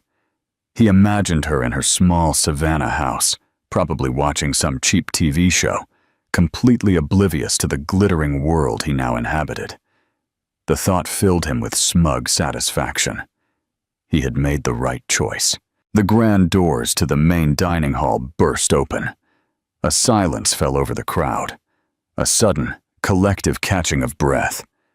The sea of famous faces parted for a new figure to pass. She wore a glittering, midnight blue silk gown that clung to her like a second skin. A single, dazzling diamond necklace resting on her collarbone. The legendary Sinclair star rested at her throat, catching the light and scattering it into 1,000 tiny rainbows. Her dark hair was styled into an impeccable, sharp bob, and her eyes, cold and calculating, swept the room, missing nothing. She was flanked by two men, the venerable William Ruiz and Mr. Kenji Tanaka, the brilliant, reclusive CEO of a rival tech empire, a man who rarely made public appearances. Her presence radiated an almost gravitational pull of power and influence. Adrian's champagne glass slipped from his fingers, shattering on the marble floor. His blood ran cold. The face was familiar, but the woman was an impossibility. It was Scarlett. But it wasn't. It was as if his quiet, simple wife had been possessed by the spirit of a vengeful goddess. "Who is that?" Genevieve hissed beside him, her voice tight with jealousy and intrigue. "I've never seen her before." A portly, red-faced banker, who had been fawning over them moments before, chuckled nervously. "You've been out of the country too long, Genevieve. That's not just anyone. That's Scarlett Sinclair." The name hit Adrian like a physical blow. Sinclair. Sinclair Global. The ghost in the machine that had been systematically dismantling his professional life. It couldn't be. It was a joke. A nightmare. "Sinclair?" Genevieve repeated, her perfectly sculpted brows rising. "The Scarlett Sinclair? I thought she was a recluse. A ghost." "Well," the banker said, his eyes fixed on the approaching trio. "The ghost is back, and apparently she's friends with Kenji Tanaka. Rumor has it they're working on a merger. Can you imagine? Sinclair Global and Tanaka Industries? They could buy God." Adrian felt the blood drain from his face. His carefully constructed world was reeling on its axis. All the pieces snapped into place with horrifying clarity. The failed hotel deals, the Loginext acquisition, the inexplicable, personal nature of the attacks on the Thorns. It had all been her. As if sensing his gaze, Scarlett's eyes met his across the crowded room. There was not a flicker of recognition, not a hint of their shared past. Her gaze was one of complete indifference, the kind one might give to a piece of furniture or a particularly uninteresting insect. That look was more devastating than any shout or accusation could have been. It told him he was nothing to her. She, Kenji, and William moved through the room, a powerful whirlwind. The people Adrian had been desperate to impress were now bending over backward to get a moment of her time. Harrison Thorne, Genevieve's formidable father, approached Scarlett with a tense, obsequious smile. "Ms. Sinclair," Harrison said, his voice dripping with false cordiality. "A pleasure to finally meet you. I'm Harrison Thorne." Scarlett extended a cool, gloved hand. "Mr. Thorne, I've been following your recent difficulties in the market. Most unfortunate." Her voice was pure silk, but the words were pure venom. Harrison's face tightened. "Indeed, it seems we have quite the aggressive new player to deal with." "Aggression is merely another word for efficiency," Scarlett countered softly, before turning her full attention to Kenji Tanaka, dismissing the Thorne patriarch as if he were a junior associate. Genevieve watched, her face a mask of fury and humiliation. She turned to Adrian, her voice a poisonous whisper. "You know her, don't you? How do you know Scarlett Sinclair?" Adrian couldn't speak. His throat was dry. His mind was a chaotic symphony of denial and terror. Genevieve's eyes narrowed, a shrewd, calculating light entering them. She looked from Adrian's ashen face to the magnificent figure of Scarlett Sinclair, and then back again. A slow, mounting horror spread across her features. "Oh my God," she breathed, the realization hitting her. "She's your ex-wife, the poor, pathetic orphan you told me about. It was her." Adrian could only nod, a single jerking motion. The smug satisfaction he had felt minutes before had curdled into abject terror. He hadn't just divorced a simple woman from the suburbs. He had betrayed, humiliated, and discarded the most powerful woman in the room. He thought he was climbing a ladder. Instead, he had just jumped off a cliff, and he was only just starting to realize how far he had to fall. Sick. The final lesson. In the weeks following the gala, Adrian's life crumbled with brutal speed. The Sinclair name was a death sentence to his career at the Thorns. Harrison, humiliated and furious, treated him with open contempt. Genevieve, seeing him now not as a prize, but as the world's biggest fool, was cold and distant. Their relationship devolved into a series of bitter whispered arguments in their cavernous, silent penthouse.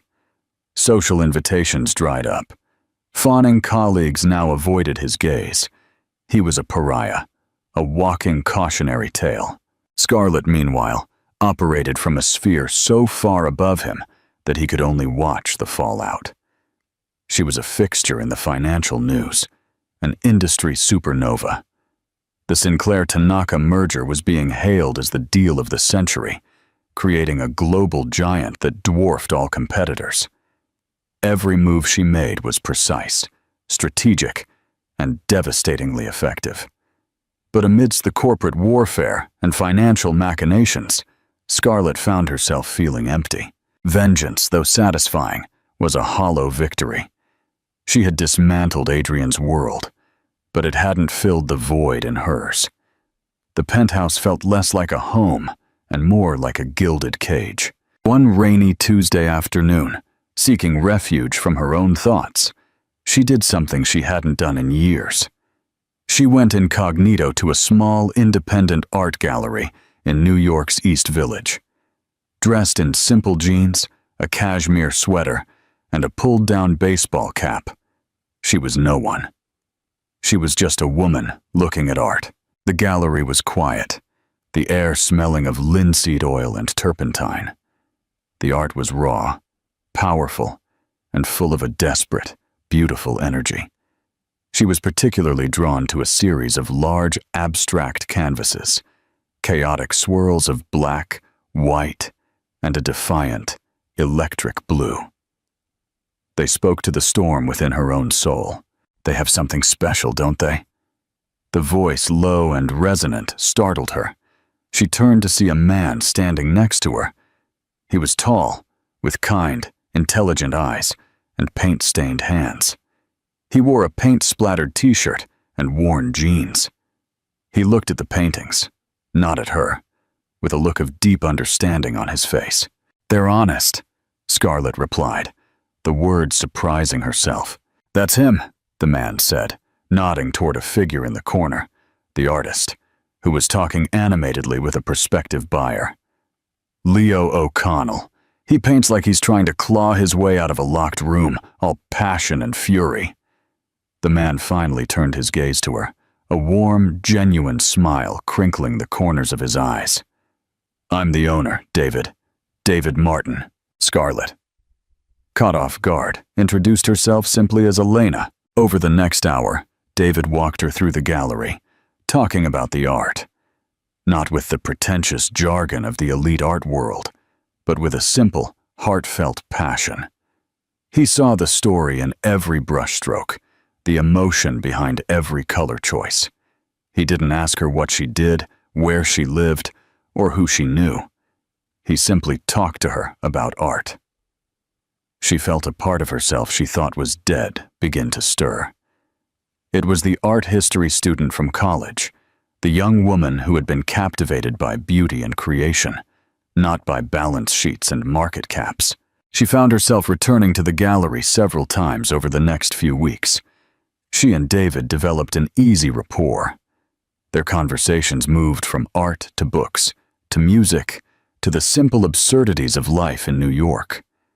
With him, she wasn't a Sinclair. She was just Elena, a woman with a keen eye and a quiet sadness he didn't pry into. He was a welcome anchor in the turbulent sea of her new life. Meanwhile, an unexpected new player entered the game.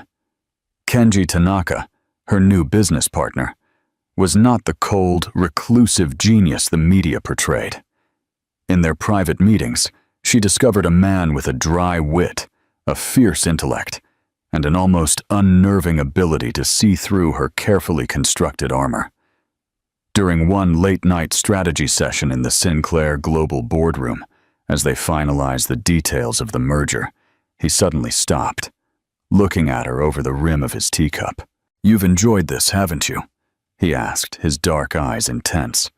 "Dismantling the thorns, humiliating your ex-husband." Scarlett stiffened. It was a necessary business strategy. Kenji allowed a small, knowing smile. "Of course, but revenge is a fire that consumes the person wielding it, Ms. Sinclair. It will keep you warm for a while, but eventually, you're left with only ashes." He set down his cup. "Harrison Thorne is an old fool. Your husband is an insignificant parasite. They are not worthy of the energy you are spending on them. This pan, our company, that is worthy of your energy. The future we can build is worthy of it." His words struck a chord deep within her. He wasn't judging her. He was challenging her. He saw her, not as a weapon of revenge, but as a brilliant leader. And he was calling her to be better. He was the first person in her new life to talk about the future, not the past. "What do you propose?" she asked, her voice low. "I propose we stop playing defense," he said, his eyes glowing with a new intensity. "Let's build something revolutionary. Focus our resources on the new sustainable energy division. Let's create something that changes the world, not just settles old scores. That is a victory worthy of a Sinclair and a Tanaka." It was a turning point. Kenji's challenge, combined with the simple human connection she was finding with David at the art gallery, began to shift her perspective. The rage that had fueled her was beginning to cool, replaced by a new, more compelling ambition. She had proven she could destroy. Now she was starting to wonder if she could build again. The war against Adrian and the Thorns was won, but the battle for her own soul, for the woman she wanted to become, was just beginning. And for the first time she felt she didn't have to fight it alone. She had found allies, not in bankers and lawyers, but in the quiet gallery of an artist and across a boardroom table from a man who saw her future, not just her past. 7. The unconditional victory. Adrian Clarke's freefall was swift and brutal. Fired from the thorns, he became toxic on the financial scene. His lavish lifestyle evaporated after a nasty annulment from Genevieve, which even forced him to legally change his last name to cut ties with her family. Shattered, stripped of his identity, he moved into a dreary apartment upstate, where his ambition festered into a dangerous obsession. In his twisted logic, Scarlett owed him for waking her up, and he convinced himself he could still get her back. He began a campaign of pathetic harassment, dozens of pleading and then threatening emails and voicemails, all intercepted by William's team. When his messages went unanswered, his desperation pushed him to stalk her. One afternoon, he evaded security, confronting her in the private elevator lobby as she was leaving with Kenji Tanaka. "Scarlett!"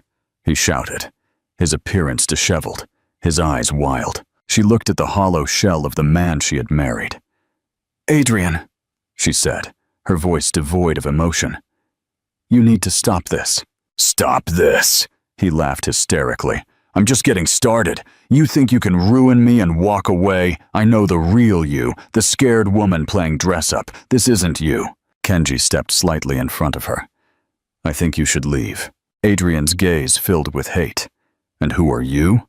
Her new pet?" Scarlett cut him off, her voice like ice. "He is my partner, Adrian. Something you never were." She turned and left without a second glance. The public rejection pushed him over the edge. If he couldn't have her, he would destroy her. He sold a twisted, fabricated story to a notorious tabloid journalist, Mr. Marco Fernandez, painting himself as the victim of a manipulative, mentally unstable heiress. "She hid her billions to trap an unsuspecting husband," the headline screamed, the story filled with intimate, distorted details designed to give it credibility. Simultaneously, Harrison Thorne, seeking revenge, fed damaging stories to the financial press, questioning Scarlett's stability and fitness to run a global empire. The combined assault was a perfect storm. Sinclair Global's stock took a minor hit, and whispers about Scarlett's sanity began circulating in the markets. She was in a meeting with William and Kenji when the news broke. William was apoplectic, planning a multi-million-dollar lawsuit. Scarlett, however, was eerily calm as she read the article. Inside, the cold rage from the night Adrian left her solidified. He had weaponized their intimacy, twisting the life she built from love into something pathological. "Don't sue them, William," she said quietly. "Scarlett, we must," he insisted. "We can't let this stand." "No," she said, her eyes gleaming with a dangerous new light. "A lawsuit is a battle. He has declared a war. And in a war, you don't file paperwork. You demand unconditional surrender." She turned to Kenji, a chilling smile on her face. "He thinks he can control the narrative by exposing our past. He's forgotten one detail. I know all of his secrets too, and unlike him, I have the proof." The time for reacting was over. Adrian and the Thorns had pushed her too far, mistaking her restraint for weakness. Now she would show them what real power looked like. She would end this not by winning, but by annihilating them completely. Scarlett's counterattack was not a single explosive event, but a masterfully orchestrated symphony of destruction. It began quietly. She unleashed the full, terrifying power of the Sinclair Global Legal and Intelligence Divisions, the teams William Ruiz had kept sharp. Her first target was Marco Fernandez and his tabloid. Within days, Sinclair Global's investigators had unearthed a career's worth of corruption. William didn't file a lawsuit. He personally delivered the complete, damning file to the district attorney's office. Fernandez was arrested, and the story he had written about Scarlett was publicly discredited. Next, she turned her attention to Harrison Thorne. While he had been busy sowing stories of her instability, Scarlett's team had been conducting a deep forensic audit of the entire Thorne bank operation. They found a pattern of insider trading and fraud. The evidence was irrefutable. William Ruiz set up a private meeting with the Thorne board, excluding Harrison. He laid out the evidence, explaining that Sinclair Global now held a controlling stake in the Thorne debt. The message was clear. Either Harrison Thorne was ousted, or Sinclair Global would release the evidence and call their debt, an act that would vaporize the Thorne legacy. Within 24 hours, the board announced Harrison was stepping down due to health reasons. His attack on Scarlett had cost him his empire. The final piece of her strategy was reserved for Adrian. It would be the most public, most devastating blow of all. She agreed to her first televised interview with Ms. Sarah Jenkins, a legendary journalist known for her tough questioning. The interview aired live, in prime time. Scarlett walked out looking serene and powerful in a simple white dress. For the first half, she spoke eloquently about her vision for Sinclair Global. Then, Jenkins shifted gears. Ms. Sinclair, I have to ask you about the recent very public attacks on your character. Your ex-husband, Adrian Clark, has made some very serious accusations. Scarlett looked directly into the camera, her expression one of sad resolve. He did, she said calmly. Adrian and I were married for 7 years. At his request, I lived a life separate from my family's resources. I did this because I was in love. The story he told was a painful, twisted version of our life. But what he failed to mention was the reason our marriage ended. From a folder, she pulled out an affidavit detailing Adrian's affair with Genevieve Thorne, which began over a year before their divorce. Then she showed emails between Adrian and Harrison Thorne, outlining the plan to trade up his penniless wife for a senior role at the firm. He didn't just leave me, Scarlett stated. He sold me. The control room was in stunned silence, but she wasn't finished. Mr. Clark has accused me of ruining him. The truth is, he was never the man he pretended to be. She slid his old credit card statements across the table. These detail thousands of dollars spent on luxury items, while he told me we couldn't afford to fix a leak in our roof.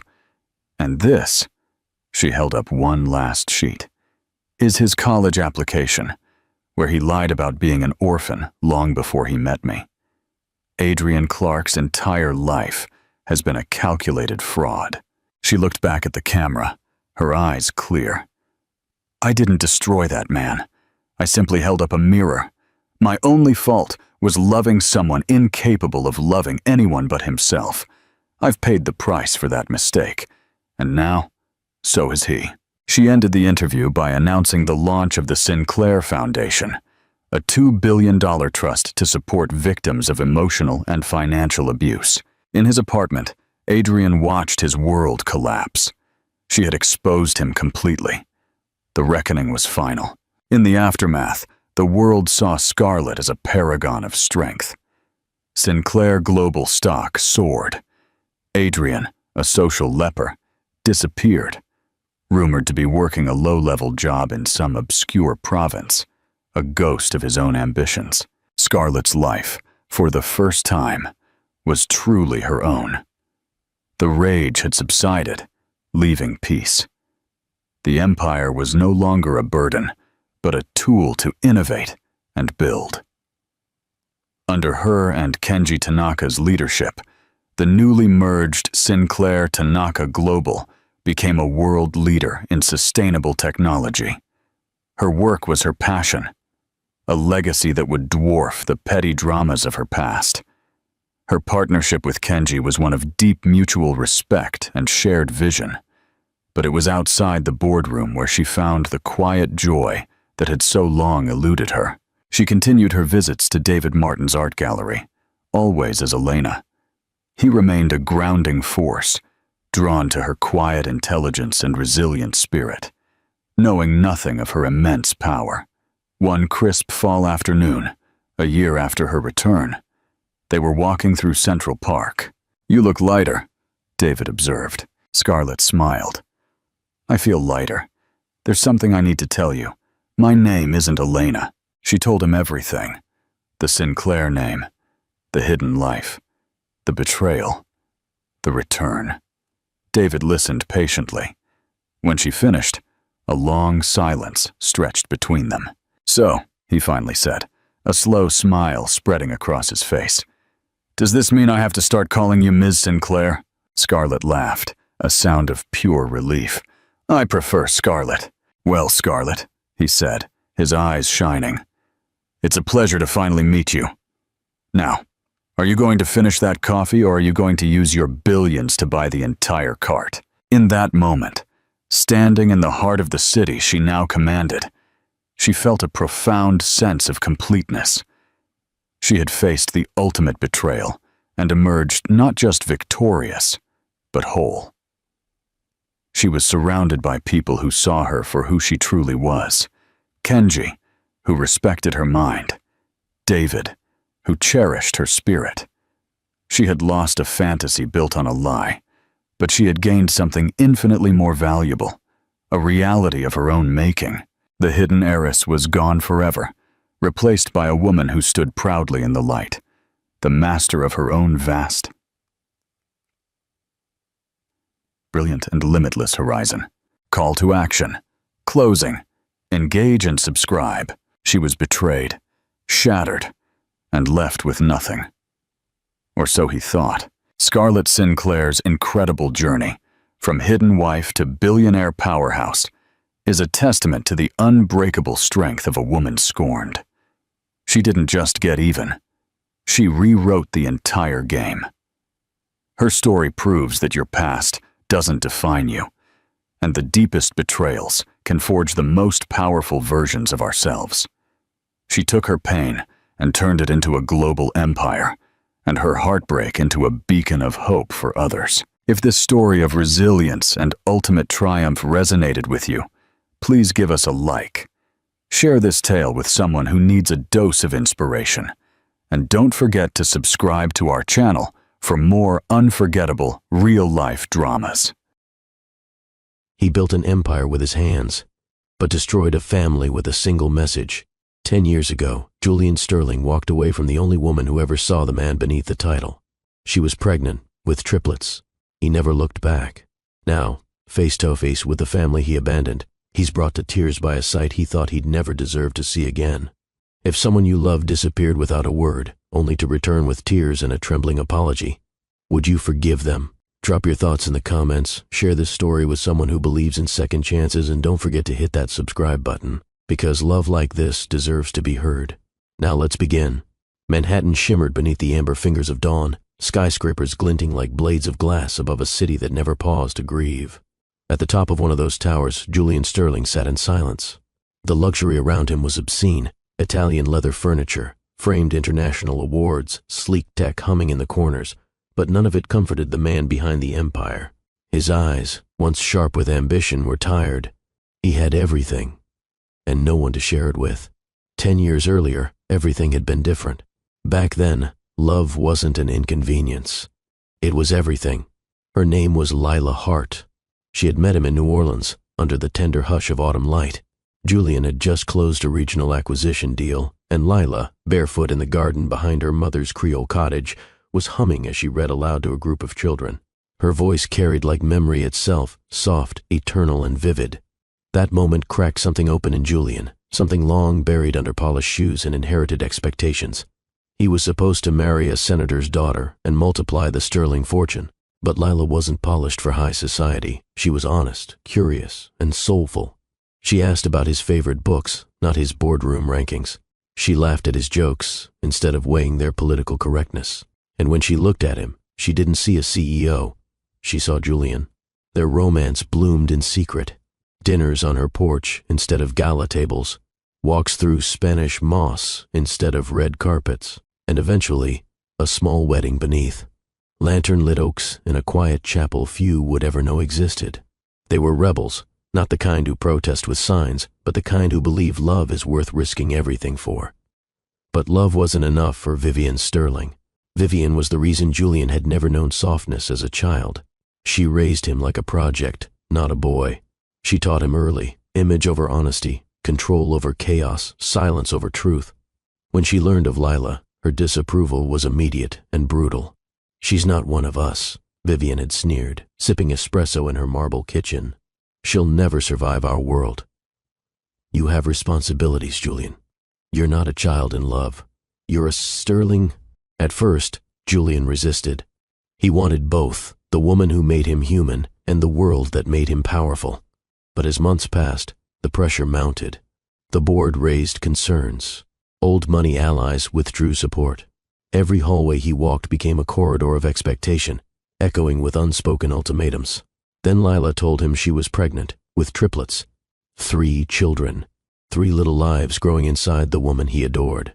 It should have been the happiest moment of his life. Instead, it became his greatest test. Vivian was clear. "If you do this," she said, "you will lose everything. Your stake, your name. I'll see to it." Julian hesitated.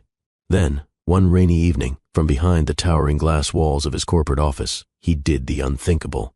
He texted her, "I must choose duty. No explanation, no goodbye.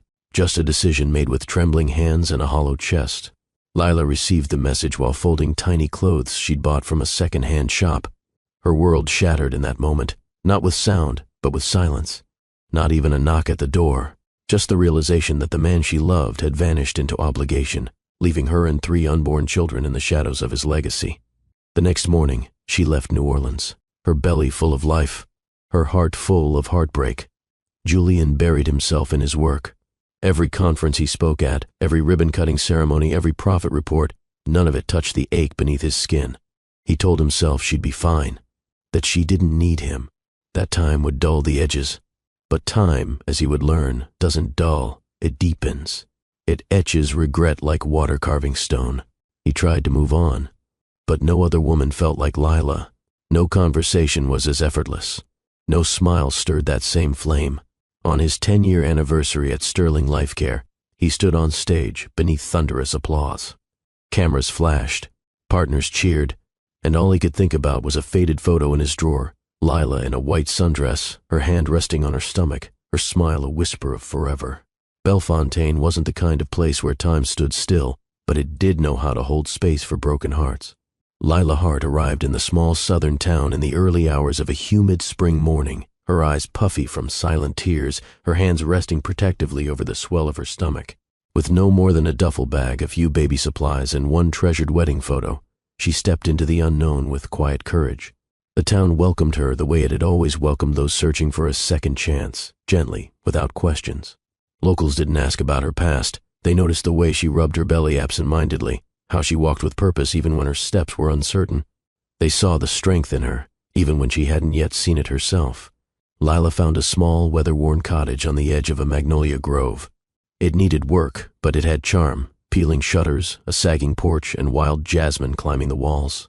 It became her haven. Within those creaking walls, she birthed her triplets, Ava, Eli, and Noah. Ava, firstborn, arrived with wide, searching eyes and the quiet intensity of someone born old. Eli came next, gentle, slow to cry, his tiny hand curling instinctively around his mother's finger. Then Noah, always impatient, even in the womb, emerged with a wail that echoed with raw life.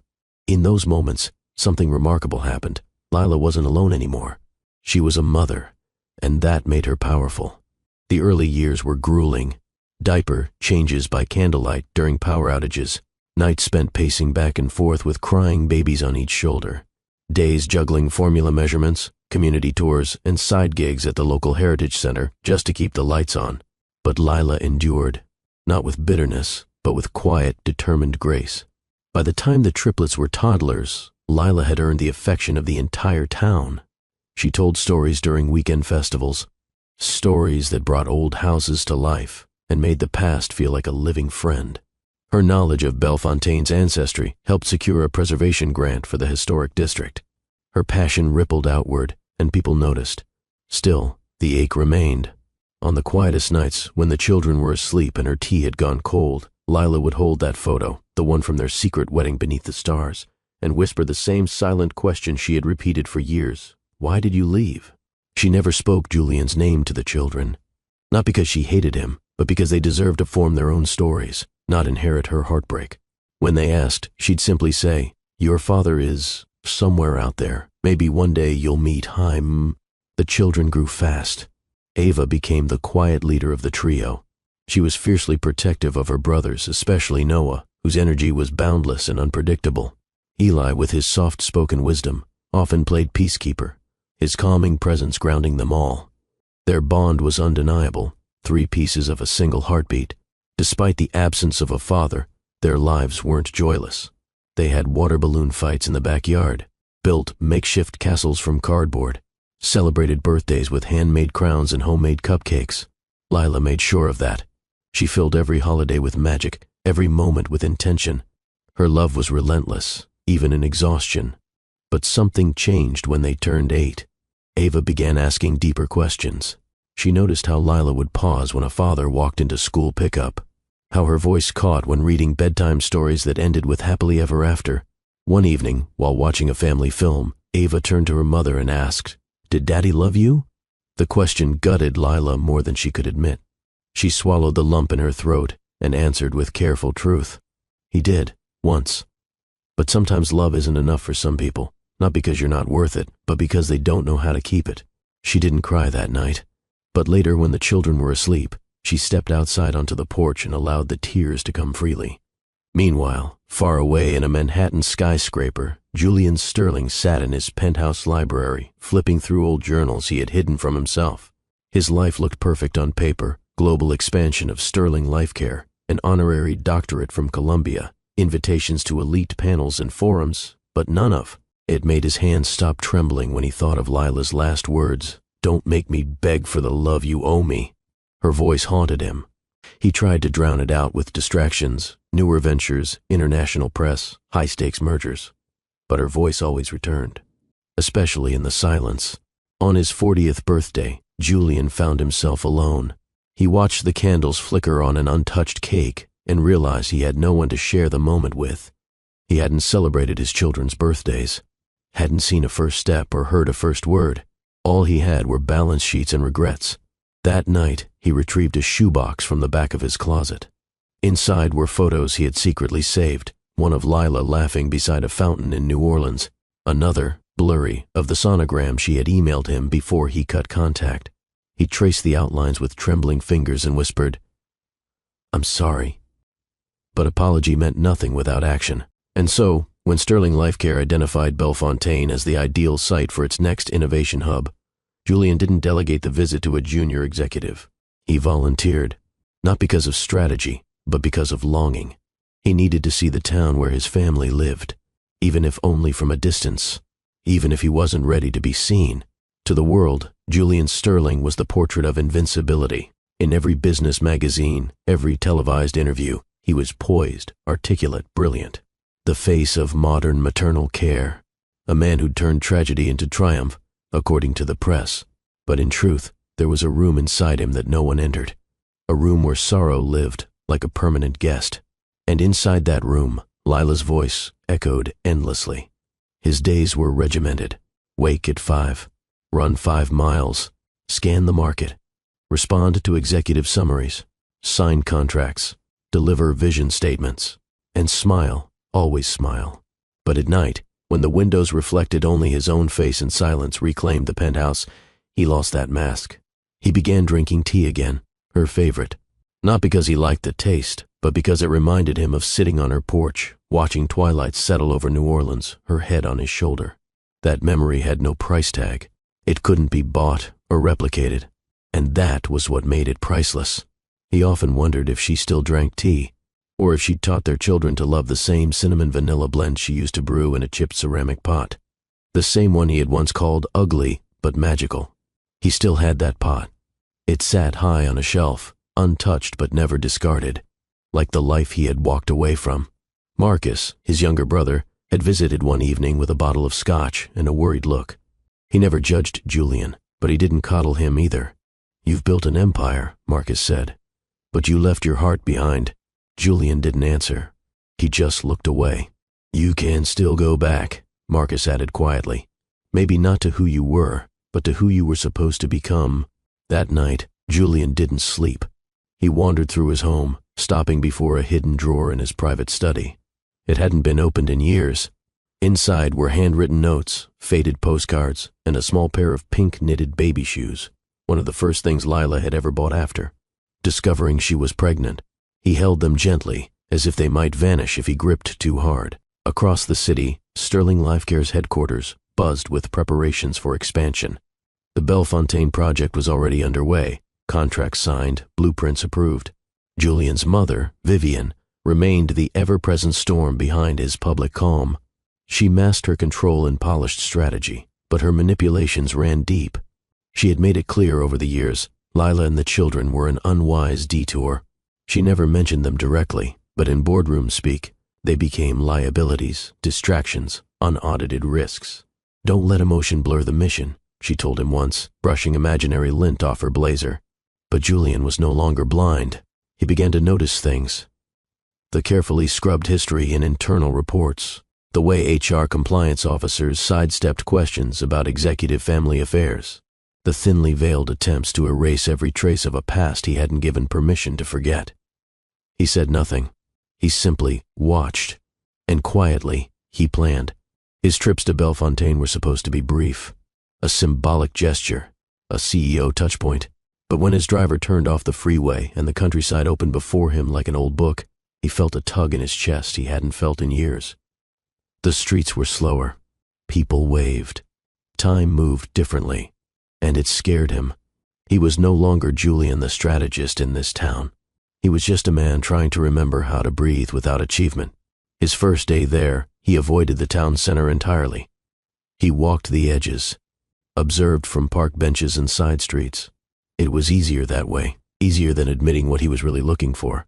On the third day, he passed a mural near the community library. It showed children playing beneath trees, their laughter captured in brushstrokes. At the corner of the mural, a woman's figure stood out, painted with grace, holding a book. It was Lila. He stepped closer. Her likeness was unmistakable. A plaque beneath read, "To the voice that preserves our past and protects our future. Thank you, Miss Hart." Julian's throat tightened. He wasn't just a memory in her world. He was invisible. She had created beauty without him, raised children without him, become a legend in a town he hadn't set foot in since he chose legacy over love. And yet, he couldn't turn away. That evening, he returned to his hotel and made a decision. No more anonymous watching. No more pretending he was only there for business. He needed to see her. Not to reclaim anything. Not to beg for what he lost, but to understand who he had left behind. On a soft spring morning, Bellefontaine stirred beneath a veil of pink petals. Cherry blossoms danced along the breeze, brushing against weathered storefronts and sunlit sidewalks like memories returning after a long absence. Julian stood outside Mason's Corner Cafe, hand resting on the doorknob, heart caught somewhere between dread and longing. He had passed this cafe 3 times already, walked past slowly, his eyes scanning through the windows, always telling himself, not today. But this time, something shifted. He couldn't leave without knowing if she still smiled the same way, or if she would even look at him at all. The door chimed softly as he entered. Inside, the smell of fresh biscuits, vanilla coffee, and warm cinnamon settled into his senses like a song from another life. The cafe was quiet, save for the low hum of morning chatter. He scanned the room, and there she was, Lila Hart, sitting near a sun-drenched window, notebook open, tea steaming beside her hand. 10 years had passed, but her presence still stilled the air.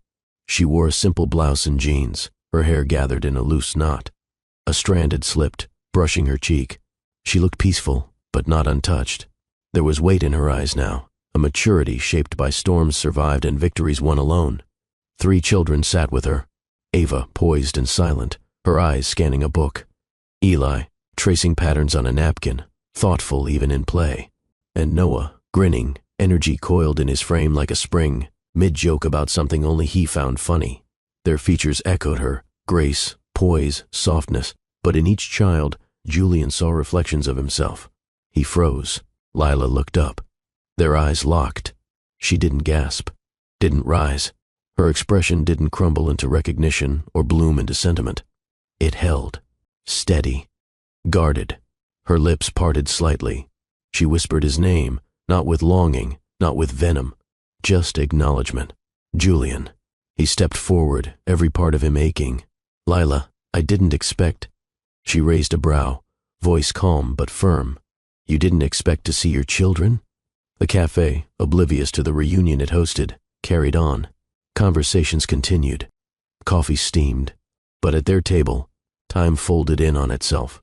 Julian's gaze shifted to the triplets. He began, but no words followed. His voice broke beneath the weight of the moment. Noah looked up. Mom, who's this? Lila's hand touched her son's shoulder gently. This is someone we used to know. Someone important. Ava studied him, cautious but curious. He looks like Eli. Eli blinked, then tilted his head. Why are you crying? Only then did Julian realize the tears running down his cheeks. He knelt beside them, careful not to crowd, voice trembling. I'm your father, and I know I don't deserve this moment, but I had to see you. Silence followed. The children didn't move, but they didn't turn away either. Lila exhaled. We should talk. Not here. Outside, the air had shifted. The sky threatened rain, as if nature itself sensed the storm that had just passed through. They walked through Bellefontaine's old park. Lila led them to a bench beneath an oak tree, the same one she had read under during the children's toddler years. The tree had witnessed scraped knees, whispered lullabies, and now, this. I don't want apologies, she began. I want honesty. What are you doing here, Julian? He didn't flinch. I came for the project. That was the reason. But the truth, I've thought of you every day since I left. Every award, every handshake, every deal. None of it replaced what I lost. And you expect what? Her tone wasn't cruel, just tired. Redemption? A second act? No, he said quietly. Just a beginning. She looked at him. Really looked. Past the suit jacket, past the carefully composed face of the man she once loved. She searched for something real. And perhaps she found it, because her voice softened. They ask about you. They don't say it outright, but I see it in their eyes when other kids talk about dads. I tell them you're far away. I don't lie. But I don't tell the whole truth either. Julian nodded slowly. I don't expect forgiveness. But if there's anything I can do now, anything, I want to earn my place in their lives. And maybe if it's not too late, yours too. The children played nearby, watching from a distance as if sensing the gravity in their mother's posture. Lila stood. Then start with them. Because if they trust you, maybe one day, I'll learn to trust you again too. Julian looked up at her, eyes full of quiet awe. You're even stronger than I remembered. She offered a small, reserved smile. I had to be. The days following their reunion passed in slow motion. Julian remained in Bellefontaine, not as a guest of honor or a corporate figurehead, but as a man trying to reclaim something fragile. Each morning, he walked through the town quietly, never calling attention to himself, never arriving with an entourage. He visited the library where Lila had curated history, browsed the community garden she helped build, and lingered near the schoolyard where the children played, always watching from a respectful distance. Then, one afternoon, Lila called. Would you like to pick them up from school today? Julian stood speechless, the words echoing louder than any boardroom applause. I'd be honored. It wasn't much, just a short walk from the school gates to the house, but for Julian, it felt like miles. When he saw them emerge, Ava holding Eli's hand, Noah darting ahead with endless energy, his breath caught. Noah noticed first. You came. Julian smiled. I did. They walked together, the triplets surrounding him cautiously, like animals unsure of whether to flee or follow. He didn't press. He answered their questions carefully. Ava asked about his job. Eli asked if he liked dogs. Noah, of course, asked if he could drive a sports car someday. Julian laughed. Not today, but someday, we'll see. That evening, they played a board game in the living room while Lila watched from the kitchen. She didn't interrupt. She didn't guide. She observed. Quietly, intently. When the children went to bed, she joined Julian on the porch. I need to know something, she said, voice steady. Why didn't you fight for us? Not just me, for them. Julian's reply came slow, careful. Because I didn't know how to fight without losing everything, and I was too much of a coward to realize that losing everything for the right reasons would have been worth it. She didn't respond at first, just nodded. "I made my peace with raising them alone," she finally said. "But they deserve to know who they are, every part of it, and that includes you. I won't rob them of that."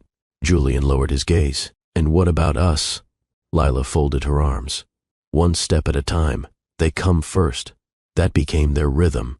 Julian returned the next day, and the next. He helped Noah with homework, brought Ava books on astronomy, sat with Eli on quiet walks where they barely spoke but somehow said everything. He took them to the town fair, bought them lemon ice, and lost embarrassingly at the ring toss. When a stranger asked if they were his kids, he said yes and meant it. The bond grew slowly, but it grew. One day, Ava fell while biking, scraped her knee badly. Julian rushed to her side, panicked. She looked up through tears and said, "You came," and something broke in him, the wall, the guilt, the silence. He held her, not as a man making amends, but as a father who'd missed 10 years and was now terrified of missing a moment more. Word spread in Bellefontaine. Some were skeptical, others cautiously hopeful, but most simply observed. They saw a man who no longer drove a luxury car, who shopped at the local grocery, who attended PTA meetings without drawing attention. Lila remained cautious. She didn't allow the children to spend the night at Julian's rental house. She didn't invite him to the Sunday dinners with friends. But she no longer closed the door when he lingered. After saying goodbye, and sometimes when the children were upstairs, they sat on the couch together in silence, sharing tea and the quiet comfort of two people who'd lost everything and might be finding something new. Julian had started journaling again. Each entry wasn't about profits or plans. It was about Ava's quiet strength, Eli's gentle heart, Noah's curiosity, and Lila, her laughter, her sharp wit, the way she still tucked her hair behind her ear when thinking. Then came the call from Marcus. "She knows," Marcus said. Julian froze. "Who?" "Vivian. She found out you've been in Bellefontaine. She's furious." He expected that. But what he didn't expect was the next part. "She's contacting the board, planning to frame this as a reputational risk." Julian's past was coming back. For real this time. Not just in memories, but in headlines. He drove to Lila's house that night. "I need to tell you something," he said, eyes heavy. "There's going to be press. They're going to dig. They may even try to question you. My mother won't stay silent." Lila didn't blink. "So let them. You're not worried. I've spent 10 years building a life from ashes. There's nothing they can take that I haven't already lost and rebuilt." Julian stared at her with something close to awe. "How did I ever walk away from you?" She looked down. "Because you didn't believe in me, or in yourself. Maybe now you do." He reached for her hand. She didn't pull away. "I'm not asking for forgiveness," he said. "I'm asking for time, to earn whatever space you're willing to give me." Lila met his gaze. "Then take it. But remember, if you ever walk away again, there's no third act. You show up or you disappear forever." Julian nodded. "I'm not going anywhere." And this time, he meant it. Redemption, Julian soon discovered, was not a grand act. It was 1,000 small choices made every single day. There were no instant apologies, no sweeping declarations that made the past vanish. What lay before him now was the long, uneven path of showing up, fully, honestly, and without expectation. The first few weeks were marked by uncertainty. He'd arrive early at the community center to help Lila with weekend exhibitions. He offered to restock shelves, sweep floors, and take direction without question. Some locals welcomed him back with cautious warmth. Others barely acknowledged him. But Julian didn't flinch. He wasn't there for applause. He was there because this was the only life that had ever meant anything. At home, Lila set boundaries. He could visit the kids on school nights but not stay past dinner. No surprises, no late-night visits, and certainly no gifts meant to buy affection. Julian honored every line she drew. One evening, after helping Eli rehearse for a school play, Julian lingered on the porch. Rain was beginning to fall in soft drops. Lila joined him, a cup of tea in her hands. "You never used to be this quiet," she said. "I never used to listen," Julian replied. She glanced at him. "You're different." "I had to be. The man I was, he was built to succeed in rooms that didn't allow love. I let those rooms define me.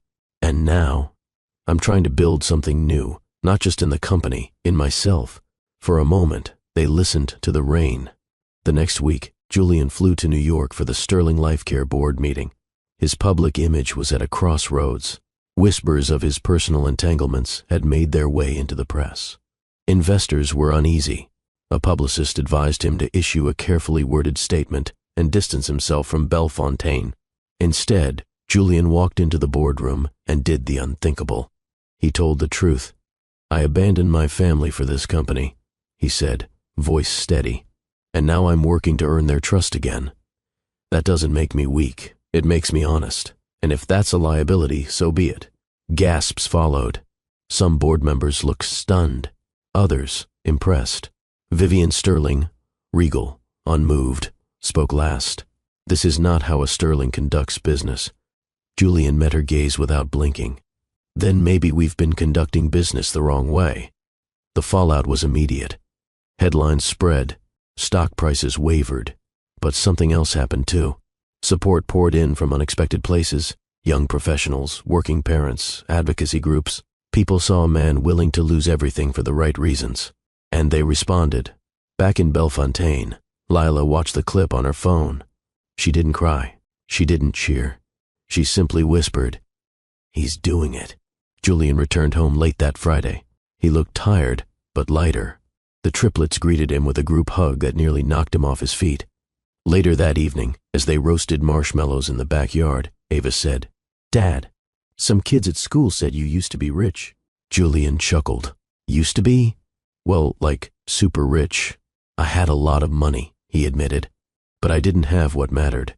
"What matters?" Eli asked. Julian looked at them, then at Lila, who sat just beyond the fire's glow. "People you'd do anything to protect," he said. "That's real wealth." Lila met his eyes across the flames. No words passed between them, but something did. Understanding. He had changed. Not just for them, but because of them. The Sterling Life Care annual charity gala had always been a fortress of tradition. Held in Manhattan's historic Linden Pavilion, the event welcomed old money, new influence, and a tidal wave of media. It was designed to dazzle: champagne towers, velvet gowns, gold leaf place cards, all choreographed to uphold an image of polished perfection. But this year, something had shifted. Julian stood backstage, not in his usual tailored tuxedo, but in a simple black suit with no tie. His eyes scanned the crowd from the curtain's edge. There they were, executives, socialites, politicians, all waiting for a polished speech, a strategic announcement, something to restore the headlines to safe, profitable narratives. But that wasn't what he had come to give. Lila hadn't attended. He hadn't asked her to. She had smiled gently and said, "If you're doing this for us, you don't need us to watch. If you're doing it for them, make sure you're honest." And he intended to be. When his name was announced, polite applause filled the room. He stepped onto the stage slowly, gripping the sides of the podium not for dramatic effect, but because he was nervous in a way he hadn't felt since his first investor pitch. Except this time, he wasn't selling a product. He was offering his truth. "Good evening," he began, voice firm but vulnerable. "I won't take much of your time, but I will ask for your attention, not as the CEO of Sterling Life Care, but as a man who made a terrible choice and is trying to make things right." The room fell silent. "I left someone behind 10 years ago, someone who loved me when I had nothing, someone who built a life for the children I was too afraid to meet. I thought success meant never looking back. I was wrong." A pause. "Tonight, I want to show you who truly built this company, not with spreadsheets and signatures, but with love, sacrifice, and perseverance."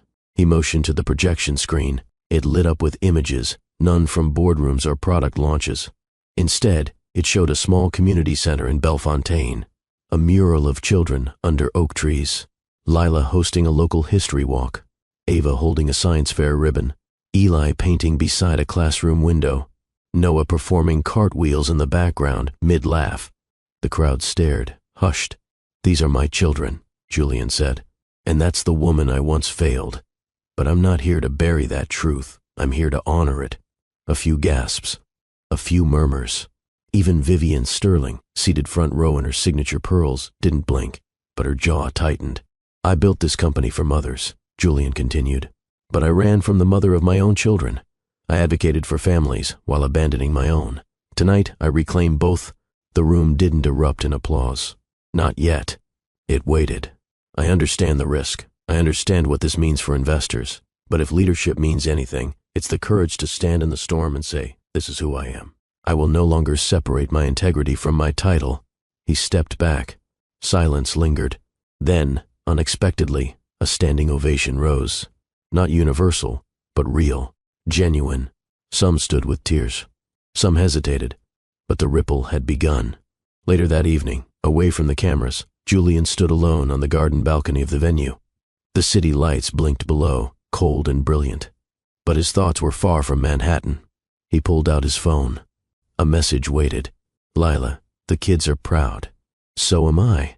Julian closed his eyes, breathing in the moment, not as Julian Sterling, CEO, but as the man who had finally faced himself. Meanwhile, in Bellefontaine, Lila sat on the couch, the triplets asleep upstairs, her phone resting on her chest. Her heart beat slower now, more steadily. The man she once loved had disappeared. But the man returning. He was someone new, someone becoming. Legacy, Julian had learned, wasn't etched in stone buildings or sealed in trust funds. It lived in the quiet decisions made when no one was watching. In the months following the gala, the ripple effect of Julian's public confession reached places no press release ever could. For the first time, Sterling Lifecare's identity was not crafted by a branding agency. It was shaped by its founder's willingness to own his failure. And from that truth, something remarkable began. Julian returned to Bellefontaine, not as a visitor this time, but as a man intent on planting new roots. He purchased a modest home near the community garden, just a few blocks from Lila's. He didn't ask to move in. He didn't suggest family dinners. He simply made himself available, present, grounded, and real.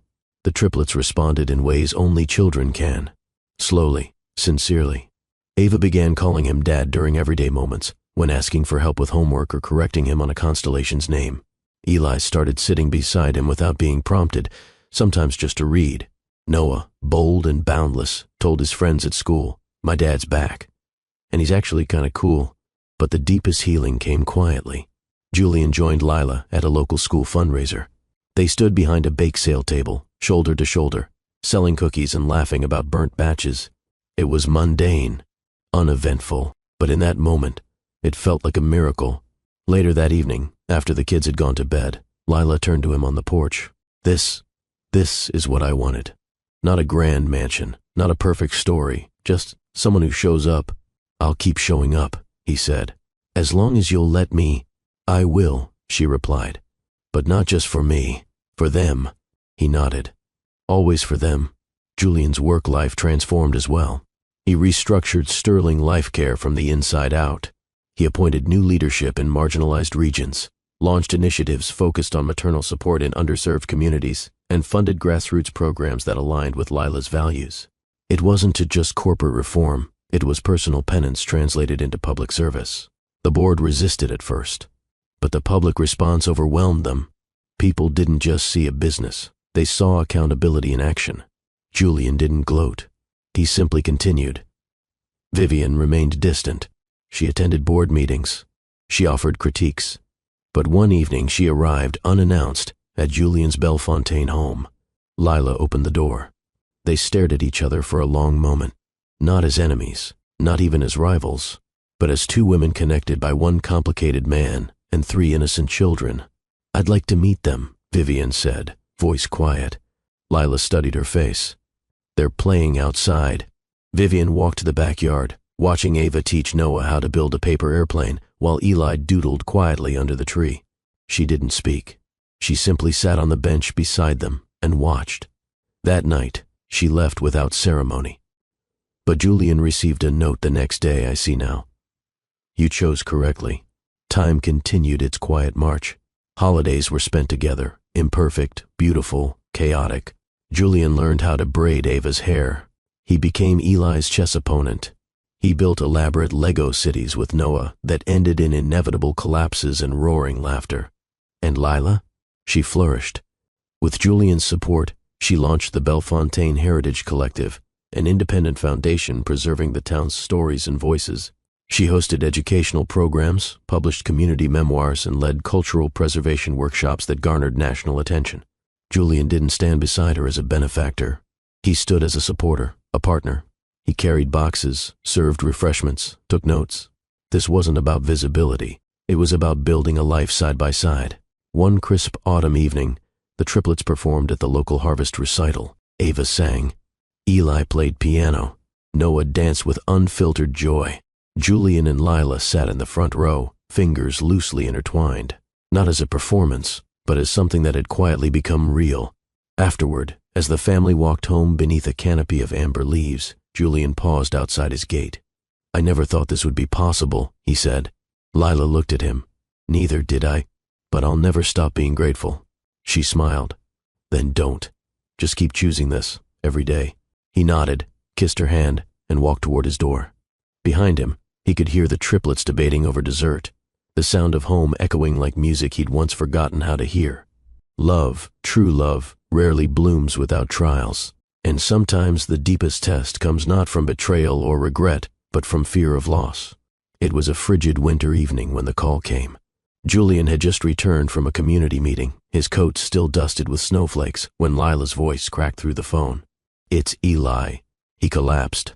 At school, the world fell silent. No headlines, no board meetings, no mission statements, just the sound of Julian's keys dropping to the floor as he ran out into the night. At the hospital, the hallways pulsed with urgency.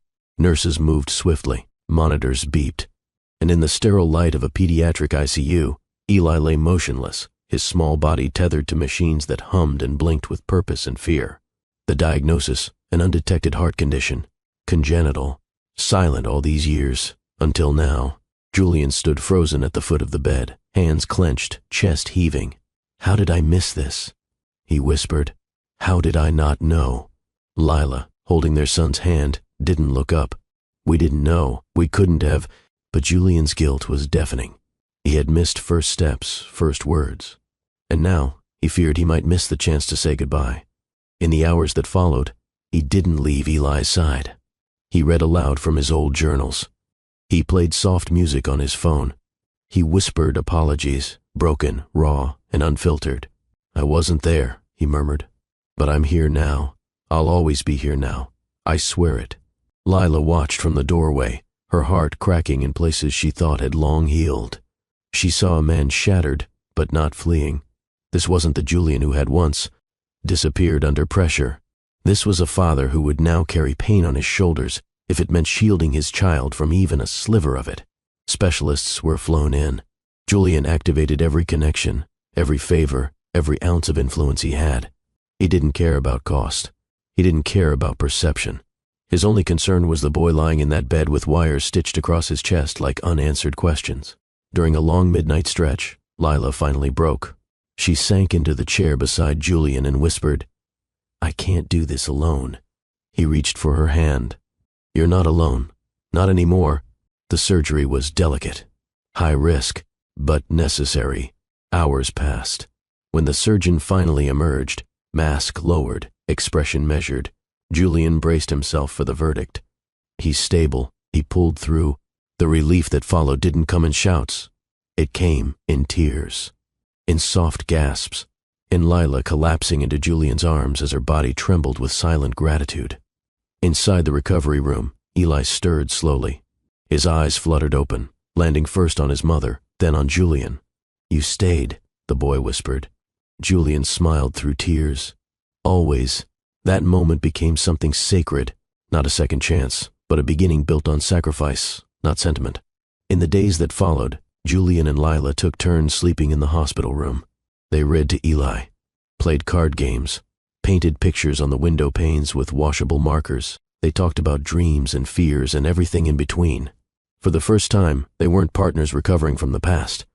They were Keo guardians of a future neither of them was willing to lose again. The story of Eli's battle spread throughout the company and the town. But Julian made sure no press release was issued, no board-approved narrative.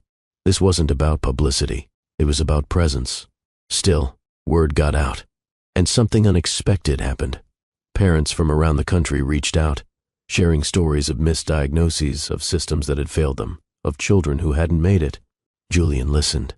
And then he acted. Sterling Life Care announced the launch of a national pediatric care initiative, mobile screening units, emergency intervention teams, research funding focused not on profit, but on prevention. He named it the Heart Project, in tribute not to himself, but to the boy who survived and the woman who never stopped fighting. Months later, Eli returned home, weakened but stronger in spirit.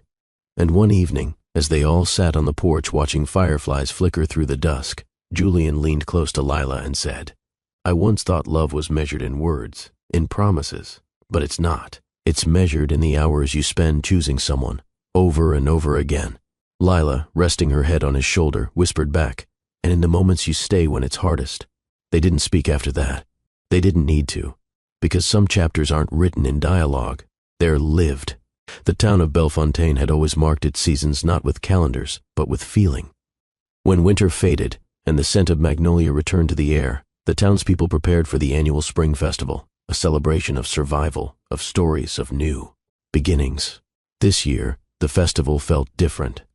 Not because of the weather or the decorations or the food stalls lining the square, but because of the family walking through it together. Julian, Lila, Ava, Eli, and Noah. Together. They moved through the crowd not as a spectacle but as a unit, familiar, bonded, and whole.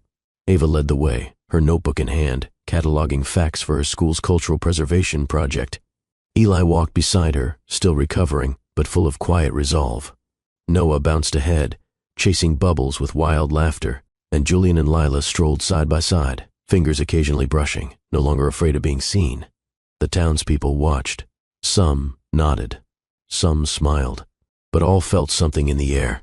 Renewal, not just of spring, but of hope. Under the newly restored gazebo at the center of town, Julian was asked to speak. Not as a CEO, not as a guest, but as a resident. He stepped forward, adjusting the mic, and looked out over the crowd, not as a man above them, but among them. "Thank you," he began, voice soft but clear. "Thank you for giving my family the space to grow, and me the time to understand what truly matters." He paused, scanning the crowd until his eyes found Lila. "I've spent years trying to define success. I thought it was built with numbers and applause, but I was wrong. Success is built with quiet mornings. It's built with forgiveness, with showing up for the people who still believe in you, even when they have every reason not to." Applause followed, not the kind given out of courtesy, but the kind that said, "We see you, we understand." That evening, the festival glowed under lanterns and laughter. Children danced, elders told stories by firelight, and the Sterling family, rebuilt not by chance but by choice, sat together, watching it all unfold. Julian's company had evolved too. The Heart Project grew into a nationwide movement. It introduced programs that trained local health advocates, mobile clinics that served rural families, and scholarships for children of single parents. Sterling Life Care was no longer just a name. It was a legacy reimagined. Vivian, now quieter, occasionally visited Bellefontaine. She no longer gave orders. She brought books for the children. She stayed for dinner. And when she sat beside Lila during Ava's award ceremony at school, the gesture required no explanation. Even Marcus found his way back. He moved into a neighboring town, offered consulting support, and joined Julian in rethinking corporate responsibility. Together they started a nonprofit wing aimed at empowering young entrepreneurs from overlooked communities. But none of it rivaled what Julian found at home. He learned how to cook Lila's favorite gumbo, badly at first. He learned to sew a button back on Eli's shirt. He even learned to meditate with Ava in the mornings, while Noah climbed him like a jungle gym. And one warm evening, as they watched the sunset from the back porch, Julian turned to Lila. "I don't want to wait another 10 years to ask this," he said. She raised an eyebrow, curious. He pulled out a simple ring, nothing flashy, just a silver band engraved with the initials of their children. "Will you let me start again, with you?" Lila's smile held 1,000 memories. "Only if we start from today, not from the past." He nodded. "Today's all I've ever needed." They kissed, soft, assured, real. The triplets caught them and groaned in unison. "Ew." Julian laughed. "Get used to it." "Your mom just said yes." Noah screamed. "Does this mean we get another cake?" And just like that, their new chapter began. The years that followed were not without challenges, school changes, business adjustments, parenting missteps. But they were navigated together. Every step, every misstep, every lesson was shared. The Sterling home was never grand, but it was full of stories, of healing, of loud dinner conversations and quiet bedtime hugs. The photo frames on the walls weren't arranged for show.